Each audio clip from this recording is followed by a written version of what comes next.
And I was, just sit on. We're not live yet to the public out there, are we? Okay, we're going live, folks.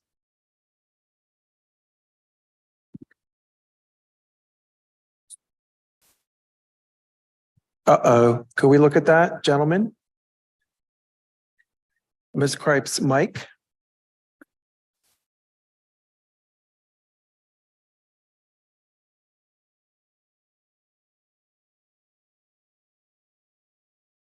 All right, I guess I didn't push it hard enough. Thank you.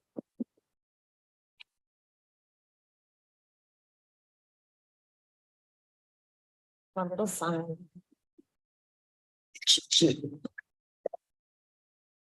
Never say it right.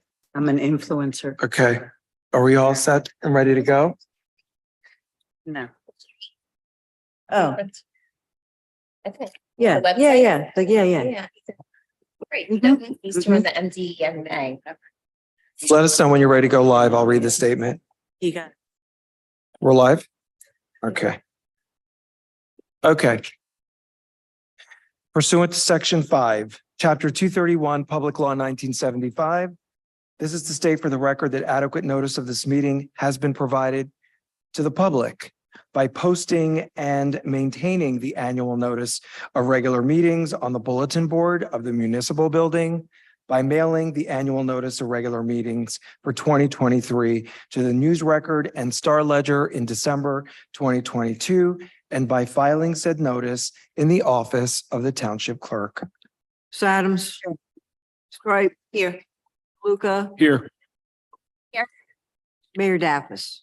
Here. Whereas Chapter 231, Public Laws of 1975, commonly known as the Open Public Meetings Act, requires that all meetings of public bodies be open to the public. Whereas Section 7A provides that the governing body has the discretion to permit, prohibit, or regulate the active participation of the public at any meeting. And whereas desire the governing body to comply with the provision of this act, same time to conduct its business in an orderly and expeditious manner. Now therefore be it resolved by the Township Committee, Township of Maplewood does hereby prohibit, except as set forth in the formal agenda, active participation in the deliberations of the governing body by the public, except as otherwise prescribed by law, does limit the public to the observations of the actions and discussions of the governing body at all of its regular and special meetings. So moved. Second. Ms. Adams. Yes. Ms. Cripe. Yes. Mr. DeLuca. Ms. Engel. Yes. Mayor Daffus. Yes, please rise for the Pledge of Allegiance.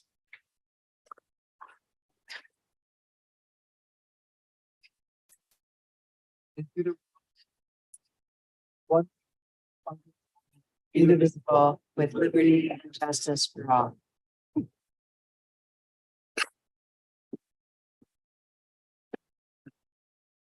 Good evening, friends and neighbors.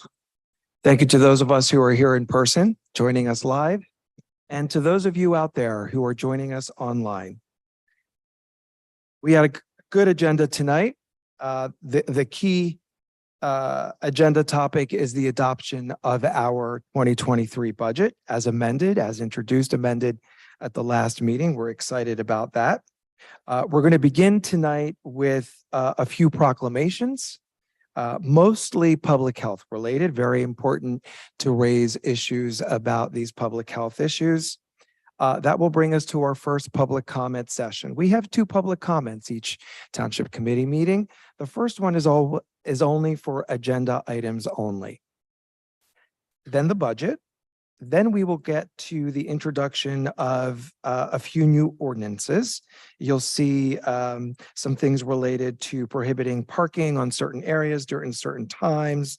And this as a result of conversations with the community, with the residents in those areas. You will see that we are streamlining for greater efficiency our process for approval and payment of vouchers within the township.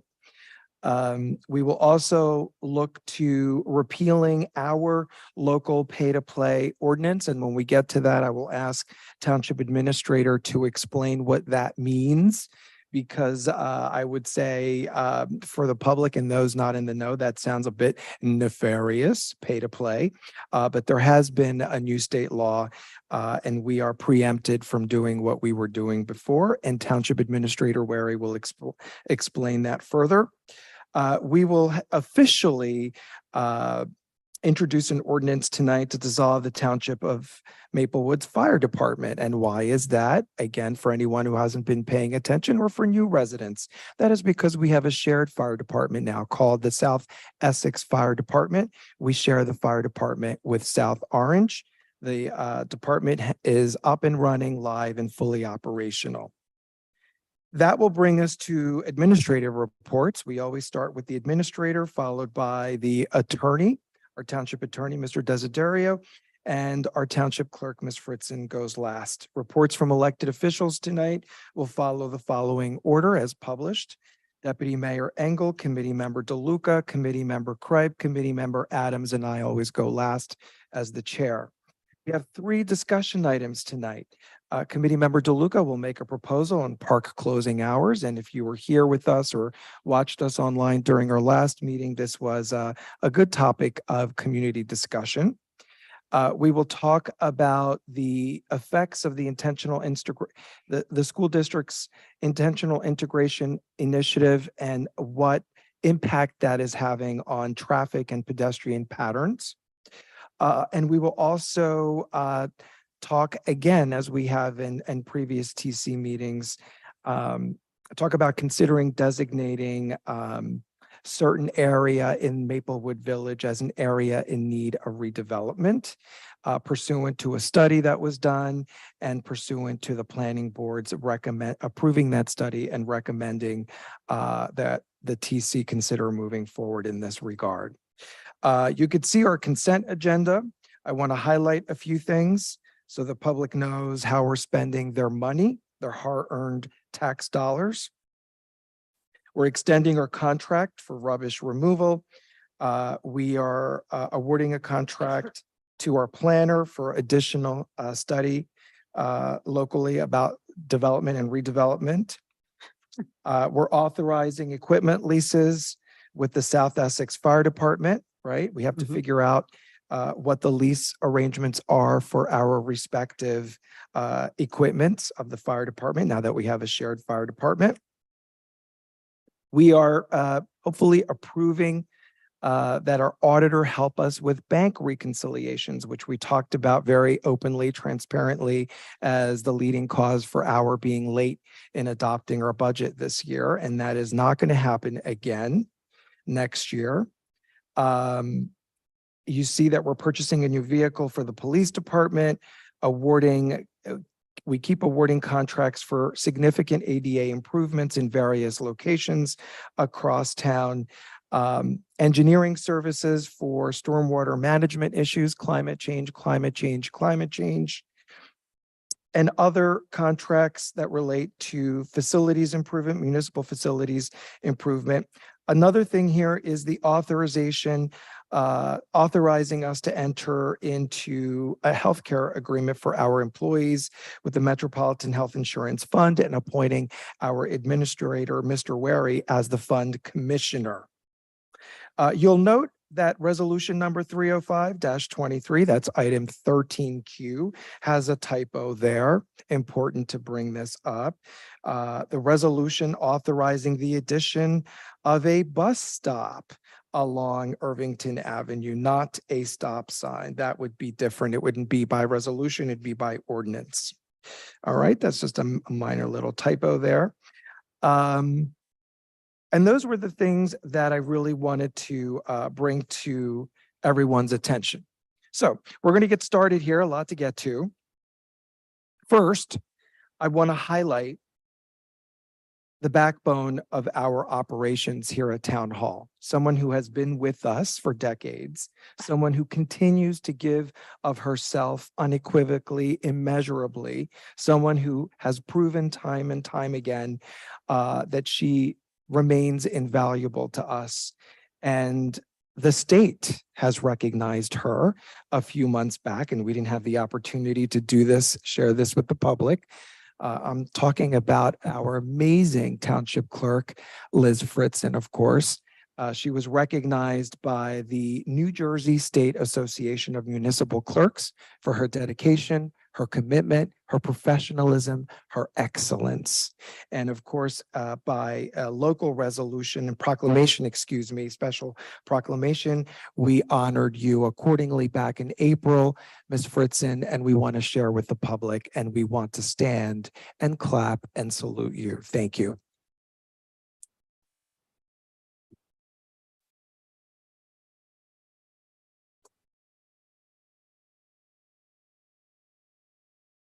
This is getting old. So, Ms. Fritzen, would you like to say a few words? No. No, thank you. Yep. Okay. And just to clarify, Mayor, Thank you for the This- great honor. if this is the second time she's been honored by the state. More than that, yeah. Yeah, she's been honored by the county. She's been honored by the state. She's been honored many times. Is it getting tiresome, Clerk Fritzen, to be honored so often? Well, it's so often lately. Well, it is us who are honored to have you. Thank you, Thank you. Liz. Absolutely. Thank you, I Liz. appreciate it. You're a friend as well, a dear friend, and we appreciate you every day. Thank you. From that happy celebration, we're going to take a moment of silence to honor the passing of a dear Maplewoodian, Bernice Plesnick, who was 89 years old. She passed away on September 8th. She was the mother of Detective John Plesnick of our Maplewood PD, 42-year Maplewood resident. She was a member, one of the original members of the Maplewood Seniors Club, very active in the community. And please join me in a moment of silence in her loving memory.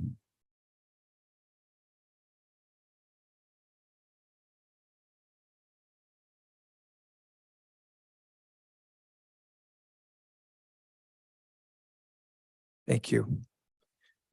Okay, so we have a lot of things to proclaim tonight. Shall we get to it? We will start with a very important proclamation in light of suicide prevention. September is Suicide Prevention Month, and we want to raise awareness. And I'm going to turn it over to Deputy Mayor Engel. Thank you. And I know, Mayor, you said that we shouldn't read these in full, but they're short and they're well written, and I think they're important. So I'm going to follow Ms. Adams' lead, and I'm going to read mine in full. Whereas September is recognized as Suicide Prevention Month, a time when millions of people join voices to bring visibility to the role everyone in the community can play in preventing suicide. And whereas, according to the American Foundation for Suicide Prevention, suicide is the 10th leading cause of death among adults and the second leading cause of death among individuals between the ages of 10 and 34 in the US. And whereas the stigma associated with mental illness and suicidality continues to work against suicide prevention efforts by discouraging those who are at risk for suicide from seeking life-saving assistance and further traumatizes survivors of suicide. And whereas the goal of Suicide Prevention Month is to destigmatize the conversation surrounding suicide prevention, encourage community members to know the signs of someone at risk for suicide, to help connect people with the appropriate support. And whereas Maplewood aims to highlight the importance of preventative measures as an essential need in our community, and whereas Maplewood encourages all residents to take the time to understand the importance of mental health education and recognize that taking care of ourselves and others includes taking care of mental health. And whereas Maplewood is committed to coordinating the collaborative efforts of community partners in the development and implementation of evidence-based suicide prevention, intervention, and post-intervention strategies.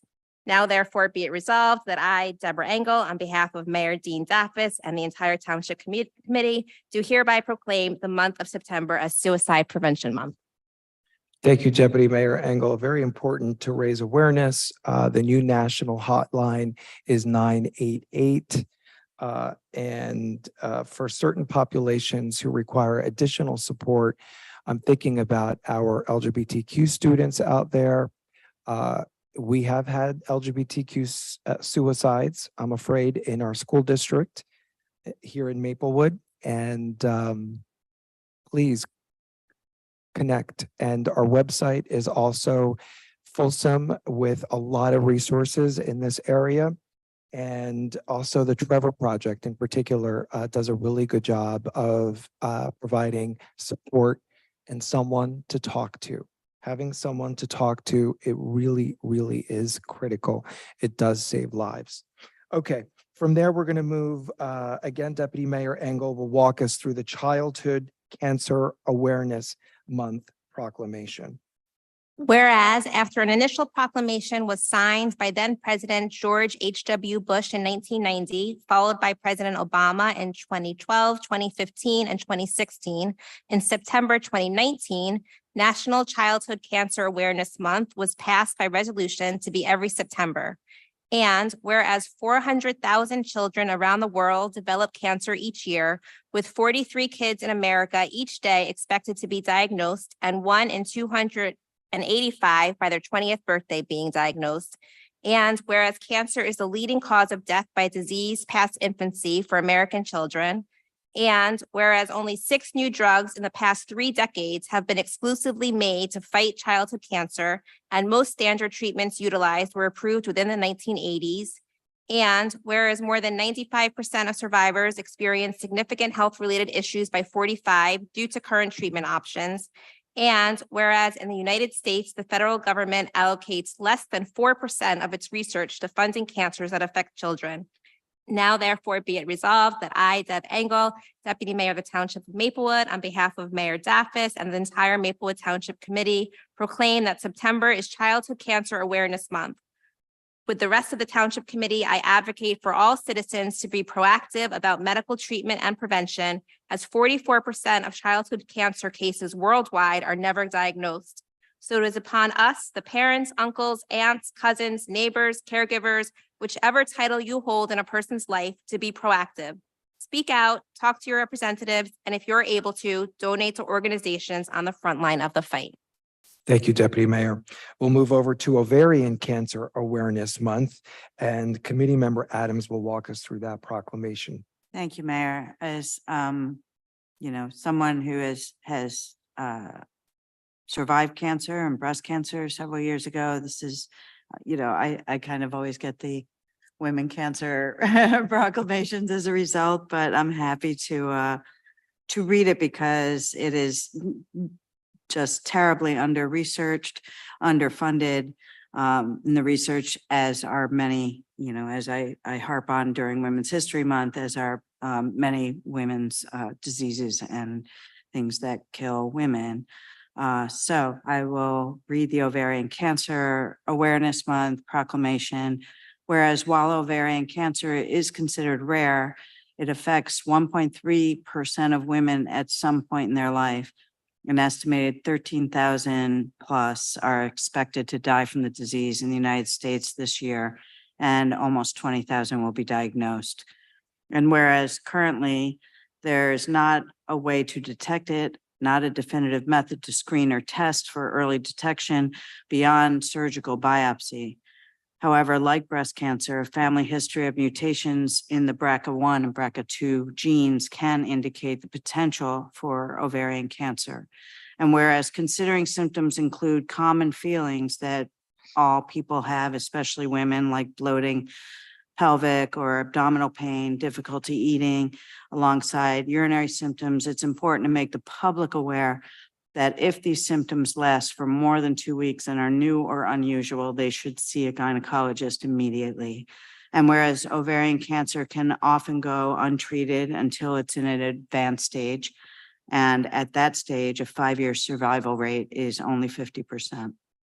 Now, therefore, be it resolved that I, Nancy Adams, Township Committee, on the benefit of Mayor Dean Daffis and the rest of the Township Committee, proclaimed September as Ovarian Cancer Awareness Month.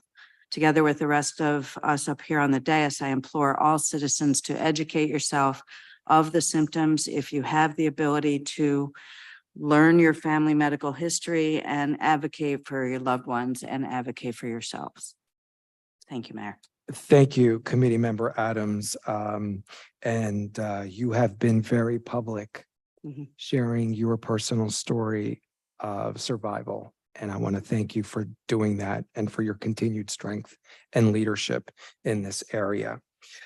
National Hispanic Heritage Month, Committee Member Cripe. Thank you, Mayor. Beginning in 1968, the celebration of Hispanic heritage in America began as a week and was expanded to a month in 1988, excuse me. Every year, Hispanic Heritage Month takes place from September 15th to October 15th to recognize and celebrate the contributions, cultures, and histories of the American Hispanic and Latino community. Alongside celebrating the accomplishments of the American, Hispanic, and Latino community, the month also marks the independence of numerous Latin American countries from Mexico, Chile, Costa Rica, El Salvador, Guatemala, Honduras, and Nicaragua. The United States has a population of approximately 19% of people who identify as Hispanic and Latino. We celebrate the past, but we also must uplift what the present is making history, like the Cuban-American icon, Celia Cruz, being the first Afro-Latina to appear on the U.S. quarter, and that Mexico has legalized the women's right to choose. Also, in the 2024 election, Mexico is not only poised to elect its first female president, but also have the two leading candidates be women.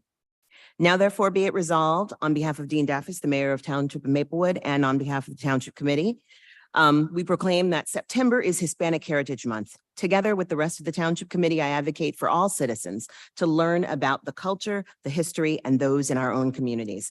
For as with all cultures, those who are Latin or Hispanic aren't a monolith, and each holds a rich and unique story to tell. Thank you. Thank you. Beautifully done. Thank you. Sepsis Awareness Month, Committee Member DeLuca. Thank you, Mayor. September is Sepsis Awareness Month. And whereas sepsis or septic shock is a life-threatening reaction of the body caused by a previous infection, a bug bite that affects takes more than 350,000 American lives each year. Now, therefore, be it resolved that I, Victor DeLuca, on behalf of Mayor Dean Daffis and the Township Committee, proclaim that September is Sepsis Awareness Month. We advocate for all citizens to learn how they can avoid this serious ailment, to stay healthy, and to inform each other of this disease. For as a community, if we don't look out for one another, who will? Thank you. Thank you. And I promise I did not pick you to do that one because of your age. But in seriousness, though, health data is showing us that that sepsis is something that older adults are experiencing right now in hospitals and nursing homes and other areas across the country as by way of a complication to other ailments. So it's important for us to raise awareness about it and talk to your doctor about it. The last proclamation is in honor of Patriot Day and National Day of Service and Remembrance. Of course, we're talking about September 11th. The National Day of Severance and Remembrance honors those from across our nation who volunteered, offered condolences, and without being prompted, lived up to John F. K's famous inaugural address. Ask not what your country can do for you, ask what you can do for your country. Patriots Day focuses on the period between 8:46 a.m. when American Airlines Flight 11 collided with the World Trade Center to 10:28 a.m. when the North Tower of the World Trade Center collapsed and over 3,000 people lost their lives. We proclaim that September 11th is Patriot Day and National Day of Service and Remembrance, and we ask those of you in attendance tonight, in person or online, to join us in a moment of silence for those who were lost.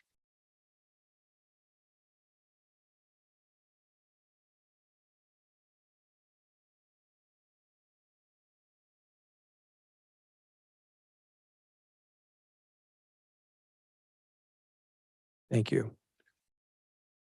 Okay, so this brings us to our first public comment period.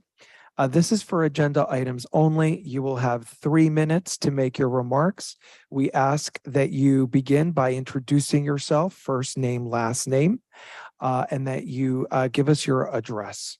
And the public comment is going to be administered in person and online by Township Administrator Wary. Mr. Wary.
New members of the voting public.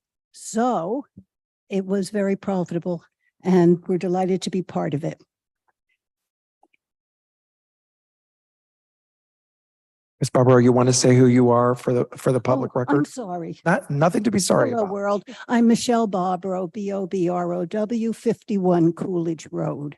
And I appreciate your being here for only 20 years. We've been here for 53, but who's counting? And it has been a pleasure to be part of Maplewood, part of the township. In the old days, when I was a brand new member of League of Women, this is relevant. When I was a brand new member of League of Women Voters, my first job was observer. And Theo Bucklad, the late former township committee woman, and I sat in the back of the conference room during your conferences and told the township committee about League of Women Voters, the good government that we saw, suggestions we had, and of course, we also wrote up the meetings for our members. It was part of our being, of our promoting active and educated participation in government. And so we are continuing today, but that's not why I'm here. I'm here as a longtime member. I'm here speaking as a good neighbor and to discuss the possibility of inclusion of my husband's property, 149 Maplewood Avenue, in the redevelopment zone. The business has been a good neighbor since it was purchased, I think around 1970 or 72, I'm not sure. We have done all that we could to make it profitable, to make it part of the community. He was part of the Springfield Avenue Partnership with properties there. He was also very active in the Maplewood Avenue business community. When you declare an area in need of redevelopment, the discussion at the planning board was that it enhances the property. I seriously beg to disagree. It is a stigma. If you were told that your house, your property, whatever you have, could be put to better use, it means it's not being put to the best use, and it's really not doing well. That hurts me, hurts all of us. I don't understand why the planner put it in the area to be included with the 3 original properties. If there are no plans to do anything to that area. And I don't understand also why the township-owned Bergdorf Center would be also included in that area. It doesn't make sense. And there are no plans. Why continue? We have owned that property for over 50 years. It has been income producing. It has been a good neighbor to all the other businesses on Maplewood Avenue. It has been income producing. And let me remind you, although I'm not sure where the papers are, that at one point, Harold Barbaro, the owner, was asked to give up some of the property behind the store to provide merchant parking, which he did. So he gave up part where the merchant parking is, the little parking is now that you have to enter through the parking lot behind the movie theater. He was a good neighbor. He wanted to do what was necessary to help improve that business district. And as I mentioned at the planning board meeting, since I became a member of the League of Women Voters, when we had township committee debates, one of the issues in the 70s was about lack of parking downtown. Harold was part of the solution. And now with the plan that the possibility that the planner is working on, that very well could be removed, and we would have more issues with parking than we have had before. My family has lived through the threat of eminent domain for many, many years. We were fortunate enough that we were able to survive and come out of it. We were part of the consequences of eminent domain, what it has done to our lives and how it has affected us. I do not understand why, what does this say? Moment. So It has been stated to me that there are no plans to develop or redevelop our specific property and the others that were added. But if so, if it's just because you can do it, why should you put us under that stigma, under that restriction? And it is a restriction. If it just looks good on paper. If I was told by someone, a redeveloper, that he was looking at the area as a blank canvas. Well, it wasn't a blank canvas. There were people there. There were lives that were invested in that area. Why would you think that you could get away with destroying lives for a vision of some possibility in the future?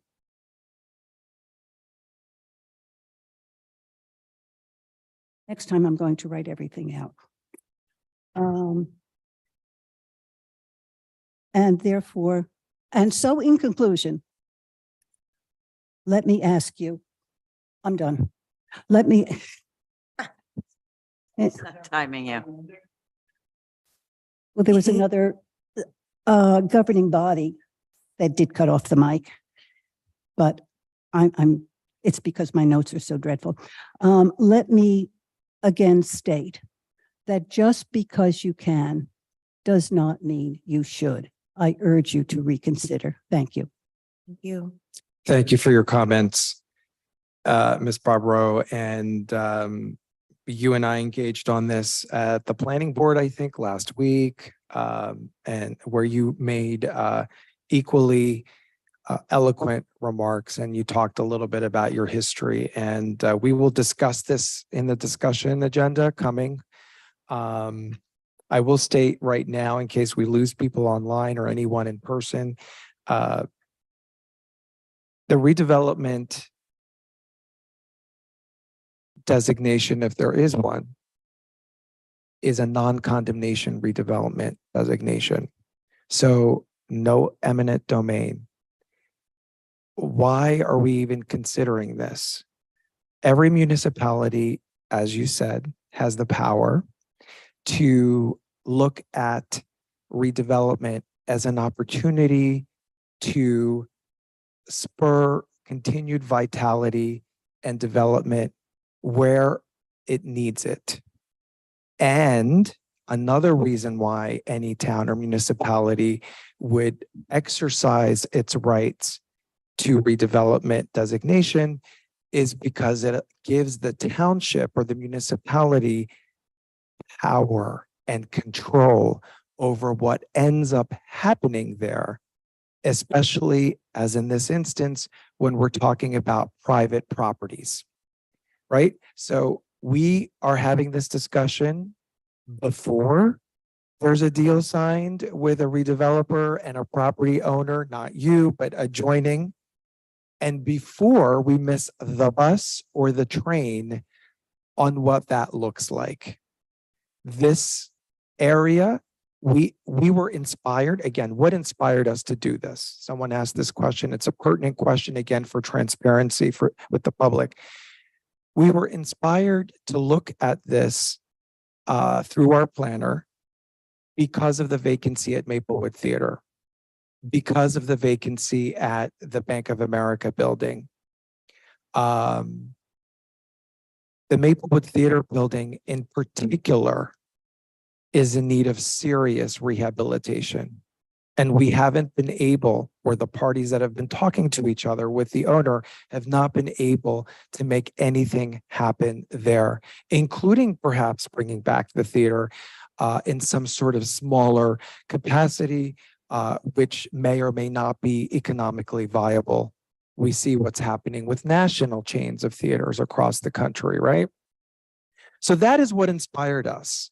And the other properties, because they're adjoining properties, were included in the study as part of a cohesive unit, not because we intend to take anybody's property away, not because we intend to take parking away, and not because we intend to hurt lives. The idea here is to enhance the village and keep it as a charming and vital, thriving economic center, in addition to the other beautiful things that our village is. So without a designation, which is step one, there will be no step two, redevelopment plan. We're not talking about a redevelopment plan tonight. We don't even have a designation.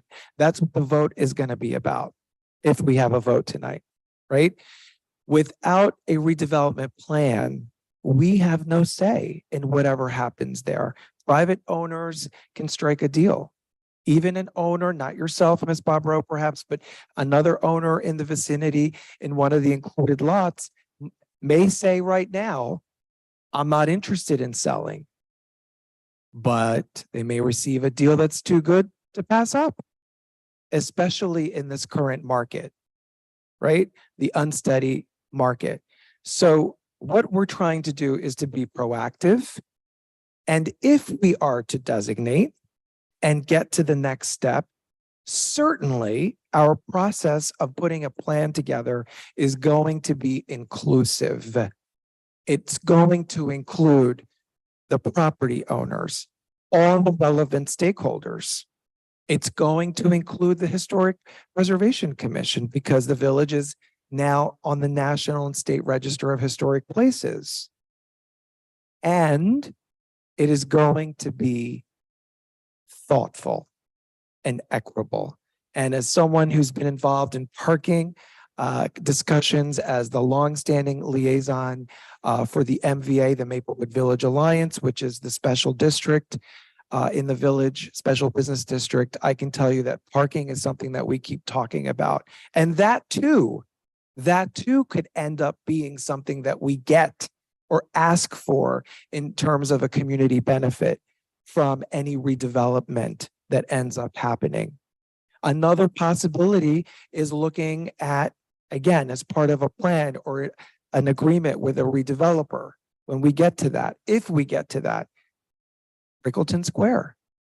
We have numerous studies about the village as a whole, not just these properties, but the entire village being an area that qualifies in need of redevelopment, and that in certain public spaces like Rickleton Square in need of rehabilitation according to state law. And we've never had the resources to do that ourselves. So we could engage in a community benefit, a discussion, a collaboration in a thoughtful, equitable manner. So that's what we're looking at. This is what the vote is tonight. If we have a vote tonight on designation, just the first very early step. And by the way, we've designated other redevelopment areas and we haven't redeveloped them. Okay, so again, I just want to give the public more information about this because these things are very technical and there's a lot of rumors out there and misinformation about what we're doing and not doing. So with that, we will move over to other public comment that we may have. Anyone here else in person who wishes to comment? Okay. I'm pretending I'm seeing more people. Then we'll move online, Mr. Wary. Thank you, Mayor. We have one member of the public on Zoom with their hand raised. It is the New Jersey Safe Schools Coalition. I will move you over to panelists now so that you can speak in public portion.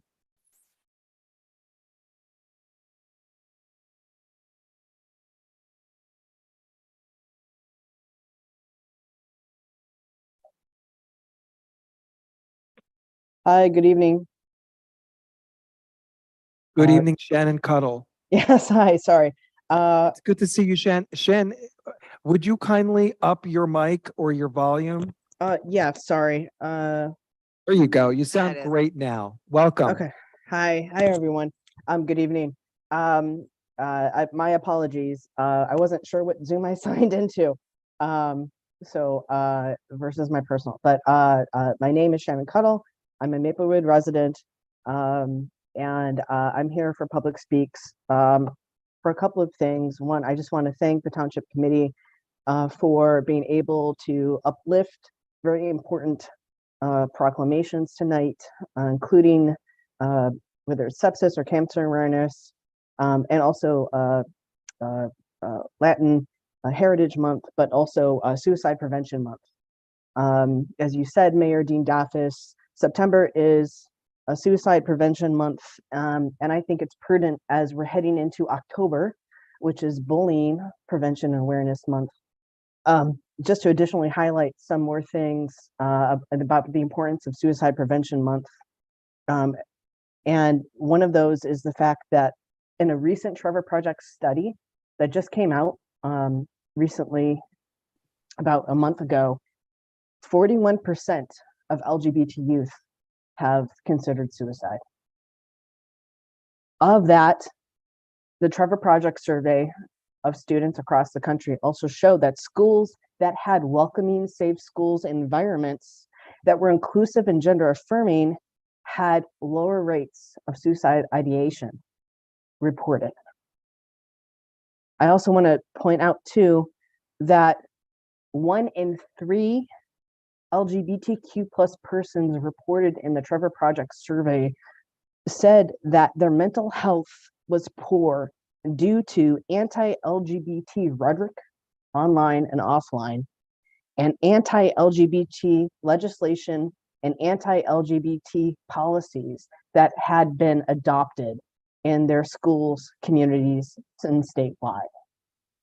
And I say that because it's important, right? And as we talk about visibility matters, representation matters, it can save lives, it can change lives, and that we need to speak up and speak out. And with that, I also want to, because it's fitting here to bring this up, that the New Jersey Anti-Bullying Task Force, which is a state designated commission in the state of New Jersey, will be holding on October 4th at 5 p.m. in Trenton at the main Department of Education building, in-person public hearing. We were requesting folks, parents, caregivers, and students specifically to come out to be able to give testimony on the Anti-Bullying Bill of Rights, to be able to give testimony in the climate and culture of what's happening in their schools and communities. In an effort to be making sure that we're being diverse and connecting with all students across the state, we will also be holding a virtual hearing on October 5th, 5 p.m. to 7 p.m. Again, targeted for families, students, and stakeholders. And we welcome to hear from folks to give testimony. This is important because right now, in the state of New Jersey, we need to be able to highlight and support welcoming, inclusive, safe schools across our classrooms and community. We will also be accepting testimony written that can be sent and designated to the New Jersey Department of Education. Again, October 4th and October 5th for those hearings. And it ties into the conversations around suicide prevention, because again, what we're trying to do is create and highlight inclusive, safe schools for our schools and communities, and especially now with everything we're seeing and hearing across the state and our community. So thank you for allowing space to that. Thank you again, Mayor Daffis, for highlighting Suicide Prevention Month and the rest of the proclamations tonight that are so important and valid. And again, folks, to highlight and reach out to the New Jersey Department of Education and its State of New Jersey Anti-Bullying Task Force for more information on ways to be able to give testimony and be involved. Thank you so much to the Township Committee. Thank you, Safe Schools Coalition Leader Shannon Cuttle, for that important information and for letting folks know how they can do their part for safe schools, for inclusion, against bullying. Those of you who are not paying attention to what's going on, even right here in New Jersey, you don't need to go to Texas or down to Florida. No. There are book bans happening in New Jersey, folks. And there are bills being considered. They don't have traction, thankfully, but in the legislature, by those who want to deny the existence of trans students' identity and their inclusion in curriculum and in school recreation, in locker rooms, and other safe spaces. So we have parents who care about their students and their children rather, and we ask everyone to come together during this time to do the right thing. It cannot just be us doing the work, members of the LGBTQ community. We need our allies, as we always needed allies, to move forward in our equality, in our inclusion. So thank you again to Shannon Cuttle for providing some important information and letting us know how we all can engage. All right, other members of the public? If any members of the public on Zoom would like to speak in public portion, please raise your hand.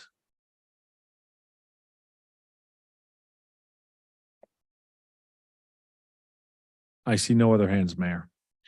Thank you, Mr. Wary. Seeing no other members interested in speaking on agenda items, we will close this public comment. There will be a second public comment toward the end of our agenda for any item. So hang around for those of you who still need to make remarks. All right, item 7 on our agenda is the 2023 budget. And Township Clerk and I are going to get this going. Is that right, Ms. Fritzen? Yes, Mayor. All right, we're going to start with item 7A, resolution number 294-23, a resolution to read the budget by title. Ms. Fritzen. Yes, Mayor, that's correct. Our first item is item 7A, resolution number 294-23, which is simply to read the budget by title. Can you get a motion on that, Mayor? Yes, I move resolution number 294-23. Do I have a second? Second. Ms. Adams? Ms. Cripe? Yes. Mr. DeLuca? Yes. Sengel? Yes. Mayor Daffis? Yes, almost there. Okay. With the resolution You're up. read, the budget read by title and adopted, this now triggers a public hearing because this is an adoption. So at this moment, I will open the public hearing. I will invite the public, those present and those online, if they wish to make remarks about our presented amended budget, now is the time. Printed copies have been made available to the public here. And where are those, Ms. Fritzen? Right there near your desk. Anyone in person may have a look. And of course, our budget as amended and presented has been published as well. So by opening the hearing, Mr. Wary, do we have any members of the public online who wish to comment on our amended budget? The whole thing. If any members of the public on Zoom would like to speak on the budget, please raise your hand now.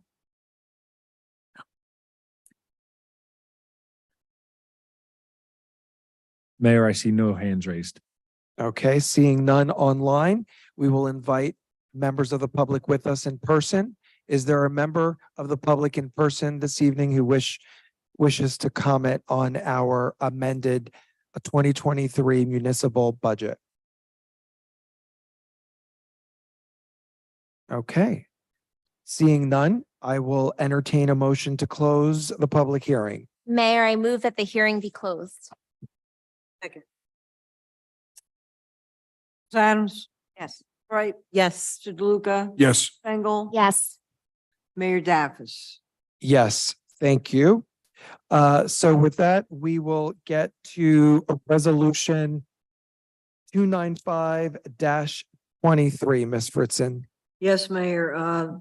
We have a resolution numbered 295-23, which is adopting the 2023 budget.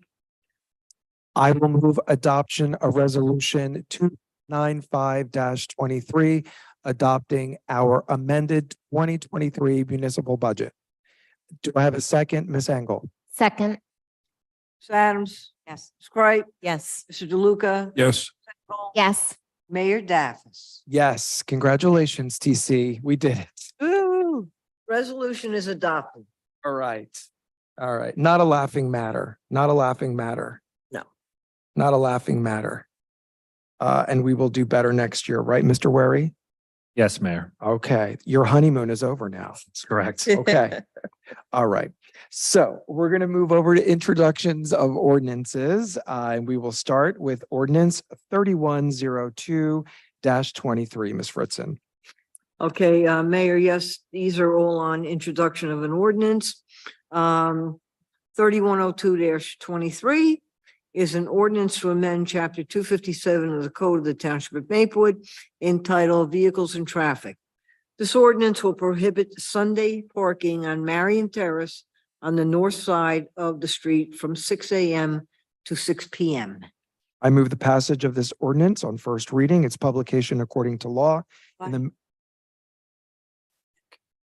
Oh, I'm sorry, Mr. DeLuca, you're supposed to move this. Please proceed.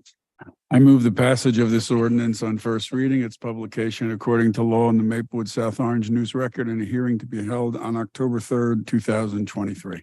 Second. Ms. Adams, Yes. Ms. Cripe, Yes. Mr. DeLuca. Yes. Ms. Engel. Yes. Mayor Daffis. Yes, and thank you. And my apologies again, committee member DeLuca. I'm a little overeager. I'm looking at the next one that I get to move. Okay, ordinance 3103-23, Ms. Fritzen. Yes, Mayor, also an introduction, ordinance number 3103-23 is an ordinance to amend chapter 17 of the Code of the Township of Maplewood entitled Claims Approval and Payment. This ordinance will streamline the process for approval and payment of vouchers within the Township of Maplewood. I move the passage of this ordinance on first reading, its publication according to law in the Maplewood South Orange News Record, and a hearing to be held on October 3rd. I second it. Ms. Adams? Yes. Ms. Cripe? Yes. DeLuca? Yes. Yes. Mayor Daffis. Yes, moving right along, 3104-23. Yes, also on introduction, Mayor. 3104-23 is an ordinance to repeal Chapter 20 of the Code of the Township of Maplewood entitled Contracts Public. This ordinance will repeal the pay-to-play provision presently existing in the Maplewood Code, as the state of New Jersey has passed a statute which preempts the Township of Maplewood provisions. Thank you. Before we move it, I invite Township Administrator Wary to give us a little context here. Thank you, Mayor. The township has a pay-to-play ordinance that currently prohibits any professional who is receiving work in the township from making any contribution to a candidate, a party committee, a political action committee, or a county committee that supports a local candidate.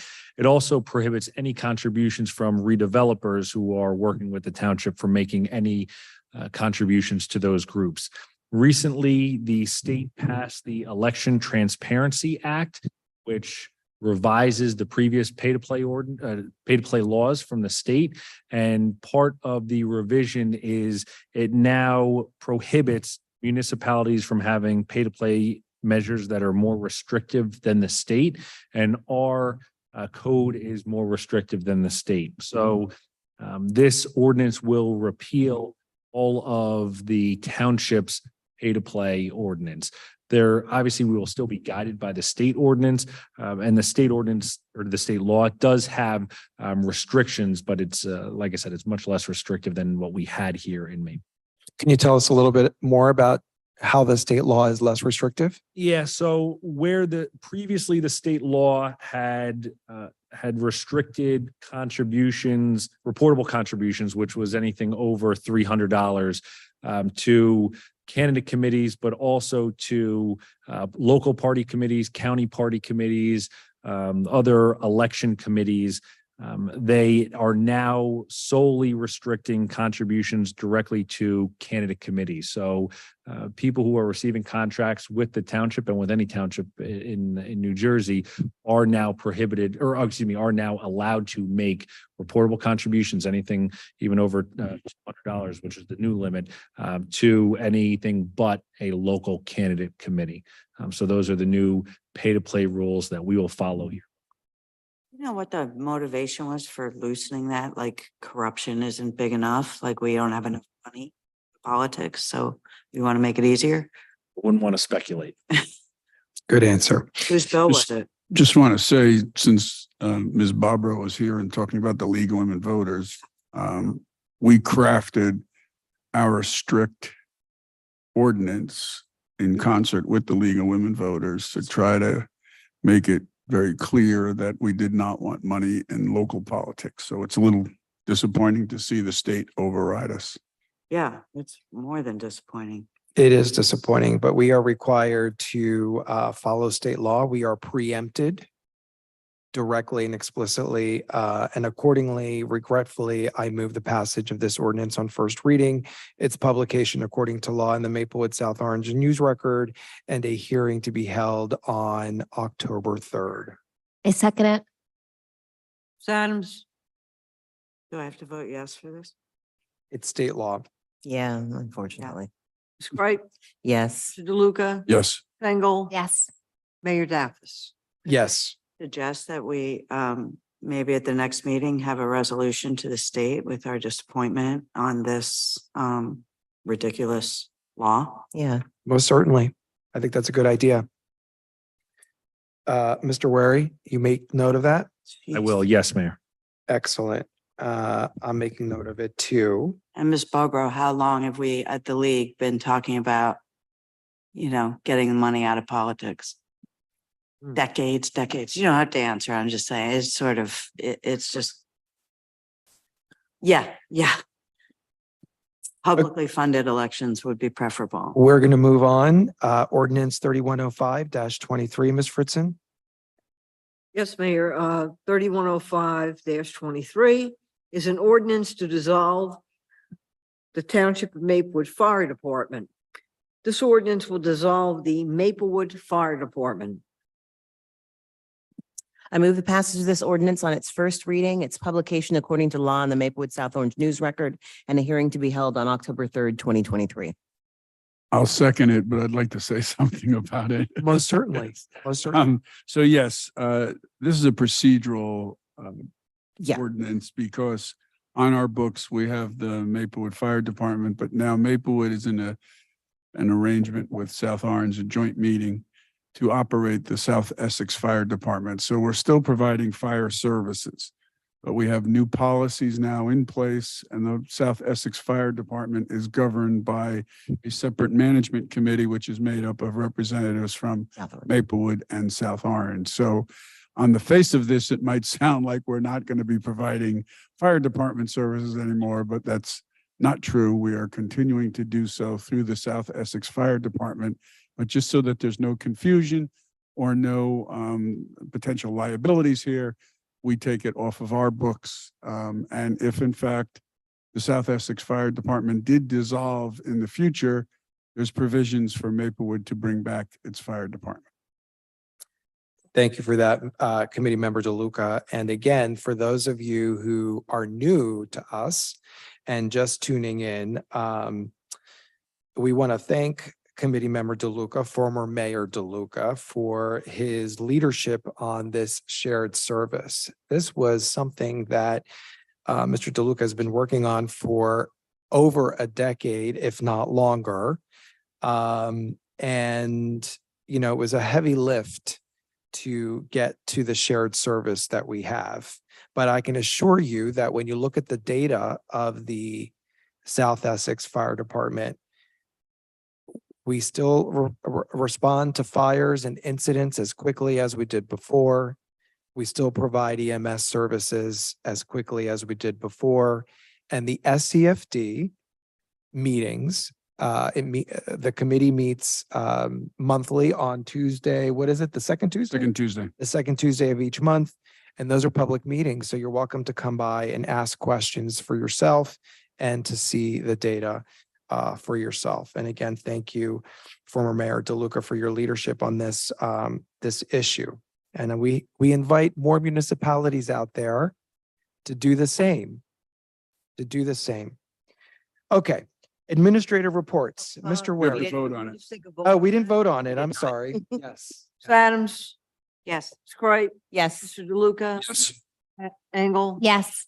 Mayor Daffis. Yes, and thank you, Ms. Craig. Appreciate that. Okay, administrative reports for real this time, Mr. Wary. Thank you, Mayor. Just one item on the agenda tonight is a resolution authorizing participation in the Metropolitan Health Insurance Fund. That will be to move the medical and prescription coverage that we offer to our municipal employees out of the state health benefits plan and into a local HIF, which runs as like our joint insurance funds where government entities bind together to secure coverage and provide network access for this medical and prescription coverage. So this is a result of the Township Committee awarding a resolution to Brown and Brown as a healthcare consultant. They surveyed our options. They requested quotes from providers, and they made a recommendation to the governing body that moving to the health insurance fund was most advantageous for the township. We've met with our union reps and our department heads to explain this change to them. We have noticed all of our employees who are covered that this change is coming. And next month, we will start with open enrollment and some in-person briefings with all of our employees to get them up to speed on this change. The change will become effective January 1st. So I make note of this because this is an important change, and this will, it's good for us in that there's cost savings there to be had for the municipality. There's cost savings for all of our employees, not just next year when we're specifically contracted for, but we expect in future years, given how this health insurance fund runs year over year and how the state has run year over year, where the state plan has gone up about 30% over the last 2 years. So something we're looking to get out ahead of. Tonight, we have our consultant from Brown & Brown here, should any members of the committee have questions for them. That's my report. Thank you, Mayor. Thank you. I have no questions. I'd like to add to what Mr. Wary just stated. This is another example of the Township Committee being fiscally responsible. We are no longer going to be subject to the whims of the state's plan insecurities and volatility. This year, the past couple of years, without any notice, and despite the fight that we had in Trenton with our legislative partners and other advocates, we were forced to pay, our taxpayers were forced to pay this crazy increase. An increase that we understand how business works and how costs have gone up, but there wasn't even the opportunity for a progressive increase over the course of 4 or 5 years. We had to pay the 30%. And that is part of, how we have to raise taxes with our budget in order to make that work. But this is not only us being fiscally responsible, we are also doing so in a manner that respects the care of our employees. So this new fund, and we do have a representative here who can say a few words to this point, and I encourage him to do so. The coverage is great. It's as great, if not better, than the coverage that they had received under the state plan. So we are not saving a few bucks on the backs of our hardworking employees. That is not what's happening here. And as I understand, being part of these discussions for a few months now, that we will be entitled to some dividends in year 2 or 3 down the road. So, sir, would you like to come to the mic and say a few things about this? We welcome you too, and we thank you for being here to do so. Please introduce yourself. Thank you for having me. My name is Jacob Krakauer. I'm the consultant for Brown & Brown Insurance. Thank you, everyone, for obviously awarding us the partnership with the Township of Maplewood. Very excited to kind of get the program off and running. Long story short, as Patrick alluded to, as well as the mayor, we went out to the marketplace and we secured proposals that can help financially. But the best thing, the most important thing we want to hone in on is these benefits are equal to or better than to your staff. So the most important thing with securing the coverage was making sure the benefits remain the same. And the great thing about this vehicle is on average, they've over the past 5 years, they've had a 2% increase every year. So you're in a safe vehicle financially for both you and your membership, because obviously the cost is split between the township, the taxpayers, and their members through Chapter 78. So we are confident this is going to be a home run. And just so everyone knows, typically, I would say over 80% of the groups that the HIF bring in come directly from the state health benefit plan. So they understand the dynamic. They understand that the care is the most important thing to your members. And we secured an equal to or better than letter to secure that as well. So not only do you have this phenomenal vehicle, you also have Brown & Brown as a consultant now to help fight the battle for you and your staff if they do have a claim concern.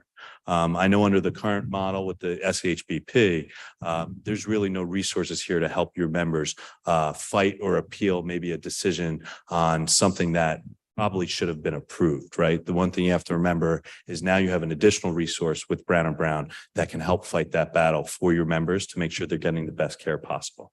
And thank you again for the time. And if you have any questions, I'll be here for the remainder of the session.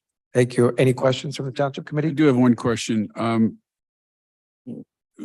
Typically, when these things occur, employees that may have health providers who are now out of network, is there a transition period so that people can move from somebody who's in network now to an out of network or to another provider? Yeah, absolutely. So what the HIF does is they provide what they call a transition of care, right? Because the one thing you have to keep in mind, you're going from the Horizon provider network to the Aetna provider network. So for example, let's say one of your members is pregnant, right? And she's going through the motions to have the child, and she's already initiated that with her OBGYN and so forth. And all of those providers are in the mix at this point. The way the HIF and Aetna treats that is they will actually approve those providers to remain in network for a duration of time to make sure they can continue with the same care they're getting at the same cost.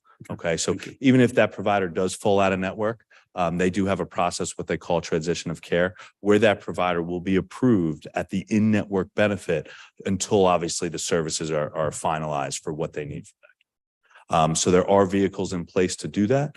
And like I said, the HIF knows what they're doing because they typically take a lot of their groups from the state health benefit program. They understand the public sector. This is all the business they do. They're not out there quoting for private sector business. It's just strictly New Jersey public sector business. It's a great question. And we'll go over all those dynamics through the implementation meetings that we have with the staff, right? The whole goal would be to educate them, to make sure they have resources here to make this transition as seamless as possible, obviously for the township taxpayers and their members. It's wonderful. Any other question? Yes, Ms. Adams. Can you clarify, or maybe Mr. Weary can help for the public's benefit of what we're actually saving from the state plan that we're getting out of to this, and for how long? Because I know it does increase.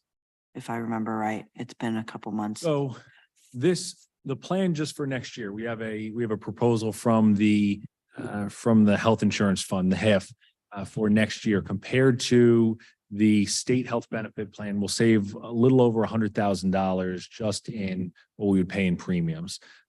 A portion of that would be saved for the municipality, and a portion of that's the savings to the employee because we share in paying premiums through Chapter 78, which requires employees to pay contributions towards their healthcare plan. So that initial 1 year savings is a piece of why we think it's a good idea to move over to the HIF. Another piece is long range in that the state health benefits plan is going up 7.4% next year, whereas the increase we'll see with the HIF is 4.3%, but also future years. The state health benefit plan has gone up 30% over the previous 2 years. So we think long term, there'll be even more savings, especially as the state plan will now be left with a lot of members who couldn't go to a HIF or another plan because financially it didn't make sense for them. Typically, those are the plans that run more expensive. So there's going to be a larger burden for the state health benefit plan to pay. And that's going to mean increased rates for the members. And so we think that this will provide savings that way as well. And the last piece is a dividend, which the mayor alluded to.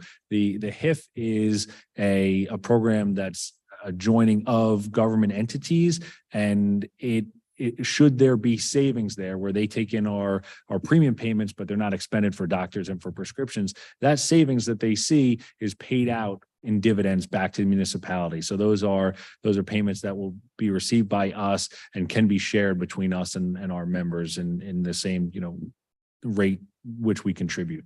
So, and this is a long-term plan for us to Yes. stay with the HIF. What will eventually happen to the state plan if everybody jumps out? I wouldn't want to speculate. So I'm going to answer that question, but this is solely an opinion, right? Obviously, within our industry, Yeah, you have no. what I'm seeing from my peers and obviously my competition as well, that's in the consultant industry. So as Patrick alluded to, the one thing you have to keep in mind, the way the state works is once you have claims experience, right? Once we know your risk is sitting at a good level to where it's actually an attractive group for these insurance carriers. That's when we look outside the state to see what we can do to secure proposals. We knew your risk is good risk. So what do we mean by that? So that means the state's making money off of your program. All groups that were in the same bucket as the Township of Maplewood that have good risk, they all are doing the same thing that you're doing, making the decision to pull out of the state. So as Mr. Weary alluded to, that's leaving the rest of the pool that's left in the state, bad risk. Right. What happens is when you're bad risk, the other insurance companies won't quote. A HIF won't quote. Horizon Direct won't quote. What happens is they really have to stay in that entity. So we wanted to get you out because this was the perfect time to get you away from that bad pool. And when we say bad pool, typically that means they're losing money on the account, right? I believe the Township of Maplewood, you're running about 80%. So what that means is the state's making 20 cents on every dollar that comes in. When groups run like over 100%, that means they're losing money. So when obviously Mr. Weary and myself saw that, we said, all right, this is a great time to do this. And that's why we made this recommendation. And again, it's not just for today. It's to make sure, you have stability, years to come. So the recommendation wasn't just for the instant savings. It was to make sure you're not facing these crazy increases. Because, as Mr. Weary said, over the last 2 years, you looked at a 30% increase. Thank you. Any other questions? Well, thank you again. It's nice to see you in person for a change. Absolutely. Yeah. Thanks for All having of our me. meetings were on Zoom. And there you go, folks. Brown & Brown, our broker, who is helping us reach this new milestone. And thank you, Administrator Wary, for being part of that. Any other things you want to mention as part of your report? That is all. Thank you, Mayor. Thank you. Any questions for Mr. Wary? All right. We'll move over to Township Attorney Desiderio. I have no report. I have no report, Mayor. Thank you, Mr. Desiderio. Any questions from Mr. Desiderio? All right. Township Clerk Fritzen, you're going to tell us about some voting coming up, right? Yes, Mayor. Ms. Barbaro, you beat me to it. But yes, national voter registration. And we also have had our election piece up on the township website for more than 2 weeks that I think, certainly gives the voters any information they would need. We also are available for questions at any time. So we're also right now planning event planning meetings. We have 8 coming up. Ms. Kripe and Ms. Adams know that next Monday we'll be doing the Maplewood Stock wrap-up meeting. And, to go over that while it's fresh in everyone's mind as to what was good, what wasn't so good, and improve on that for next year. Coming up, we have a volunteer appreciation function. I'm not ready to give you a date tonight. It's between 2 dates, but I'll probably have an answer tomorrow. Election Day, obviously, and our Veterans Day. And I've already been in touch with the community band because it is a Saturday. And when Veterans Day program can be on a Saturday, we get this whole room filled with the community band. Not just, 3 or 4 pieces that we get during the week. It's spectacular. So I will report more as we move on, but it's a spectacular day. That Veterans Day program is my favorite program that we put out here in the township. And again, thank you so much for your honor tonight. I appreciate it very much. It just happened that, I did get the one award in March. Yeah. And then I did have my 35th anniversary in May. And now it is here in July, I got this. So I know it's Fritzen, but thank you. So when is the next, in 2 months? Should always be. 2 months, what are you getting? Every 2 months. Every 2 months. Thank you, Ms. Fritzen, for your report. Any questions for Ms.? I have a quick question in regards to the voting. Will there be anyone going to the high school to see if maybe there are any 18-year-olds there who have not registered to vote? I That could think get it would some. be League of Women Voters more so. I don't, have you heard of anything?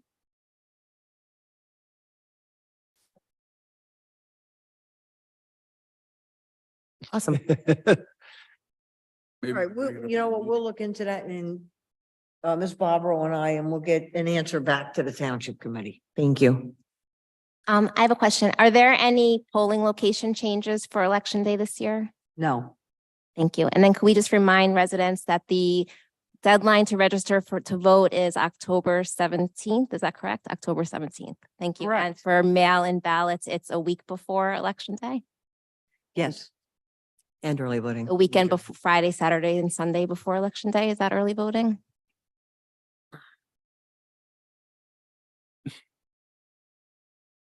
Love having experts in the room. It's very nice to have you here. I'm still Michelle Barbaro. Early voting is 10 days before Election Day. It's for 8 of the 10 days.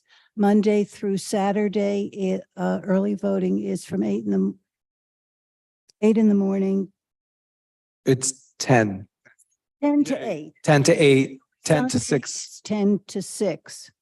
And the two closest places for us to go for early voting, because it's not in every voting place, is Irvington City Hall or the Education Building at Turtleback Zoo. Yep. And the ballot box is still at the The Hilton ballot Library. box, It's for drop off. mail-in ballots, the drop box is on the Springfield Avenue side of the library.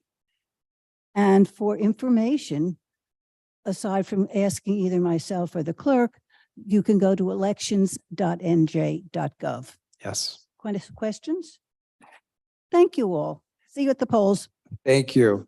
Wonderful. And this information is being posted on our website. yes, Mayor, it's been up. It's been up. I love to hear that. It's Okay. everywhere. It's just always a good reminder to Yep. help people to register to vote. Yes, absolutely. There's a lot at stake as you're hearing tonight. So engage, folks. Your voice matters. It doesn't matter when you don't vote. So we will move over to reports from elected officials and we'll start with Deputy Mayor Engel. Thank you. I have a quick report tonight. I just want to thank Oheb Shalom Congregation for hosting a lovely Erev Rosh Hashanah event in Memorial Park on Friday to mark the beginning of the high holidays, which is the biggest holiday of the year for those who are Jewish. And that is my full report. Oh, Wonderful. no, I'm sorry. The paddleball courts are opening this Saturday. So I want to remind everybody to go check out the paddleball courts. Pickleball, more pickleball in Maplewood. More pickleball in Maplewood. We heard you and we're making it happen. Any questions for Deputy Mayor Engel? Team? All right. Committee Member DeLuca. Thank you. Just a couple of things.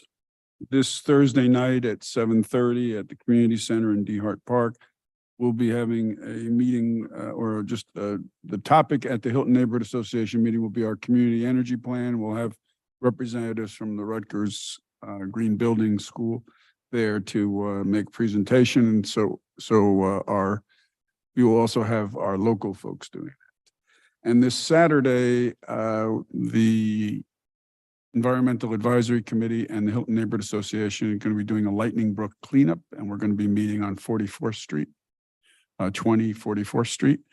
And it'll be from 10 a.m. to noon, and you're going to get wet. So if it's raining, we'll probably still be out there. Wear waterproof shoes and bring some gloves. And lastly, at the next meeting on October 3rd, I hope to have a resolution for us to celebrate, well, not celebrate, to recognize Banned Book Week, which is October 1st through 7th.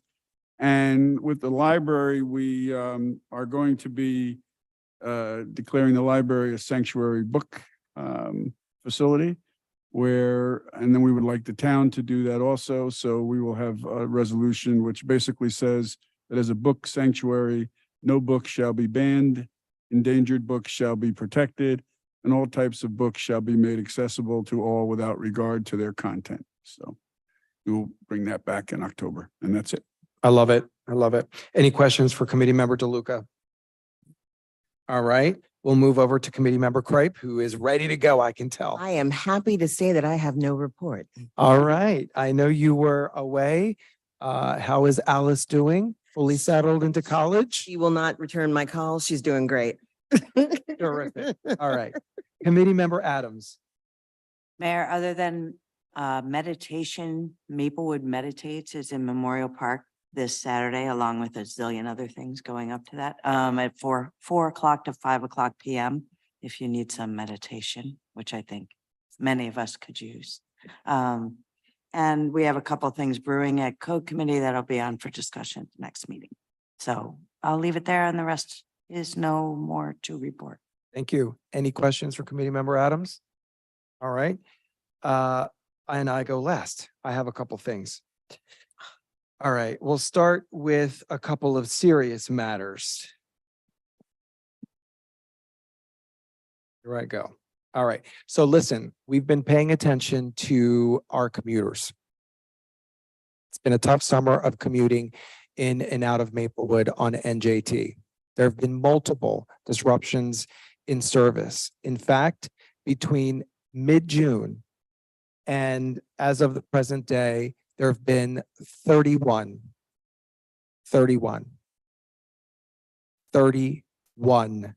disruptions in service. So we called NJT.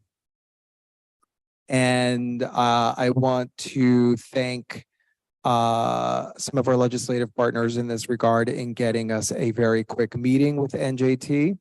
I want to thank Assemblywoman Jacy, who acted very quickly as soon as we reached out, and Assembly candidate Garnett Hall, who also was part of that effort to sit down with me and to have some real talk.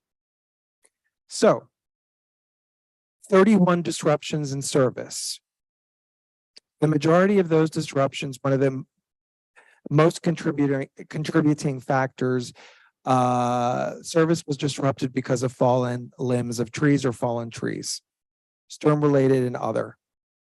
It remains a challenge for NJT to work with homeowners along the line who refuse to prune or to take down trees, and that ruins rail service for everyone. The other instances of disruption in service had to do with mechanical NJT failures. And we had a couple serious ones. Thankfully, no one was hurt. Everyone was safely evacuated, where, wires came down and, issues with the tracks and so on and so forth. So add to that the fact that we do not have express bus service as an option out of Maplewood, as our sister town, fellow town, South Orange has. So people are upset. Commuters are on the rise. People are still teleworking, there's no question about it, but the amount of people that are going in has gone up, especially when we're looking at Tuesday, Wednesday, Thursday service. Those are the highest volumes of commuters in and out of Maplewood, according to NJT data. So we talked about all these things with NJT, with leadership, not just with our liaison. And we had a very frank conversation, and ultimately I think it was a productive and fruitful conversation. People want to know about the bus route from Maplewood. I want to be transparent and not get anyone's hopes up. At this moment in time, NJT made it very clear that they do not have the capacity to run express bus service from Maplewood. Why is that? Because of staffing concerns. In fact, other routes, as we found out recently, are being canceled. Lack of sufficient ridership on the bus, along with staffing concerns, drivers not being available. Can NJT take this over? They certainly have buses. They can. They will, if they have money. It's a massive undertaking for NJT. It's a conversation we need to have with our legislative leadership. We're talking about $50 million as an estimate to run buses. So where are we now? Oh, and I want to add, those of you who remember the summer of hell, right? A few years back, they did run bus service out of Maplewood. And after a couple of months, ridership really fell. Literally, the bus was taking 1 or 2 people. And that's just not sustainable.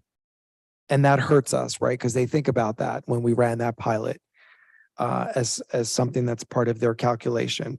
However, I said it was a fruitful and helpful conversation.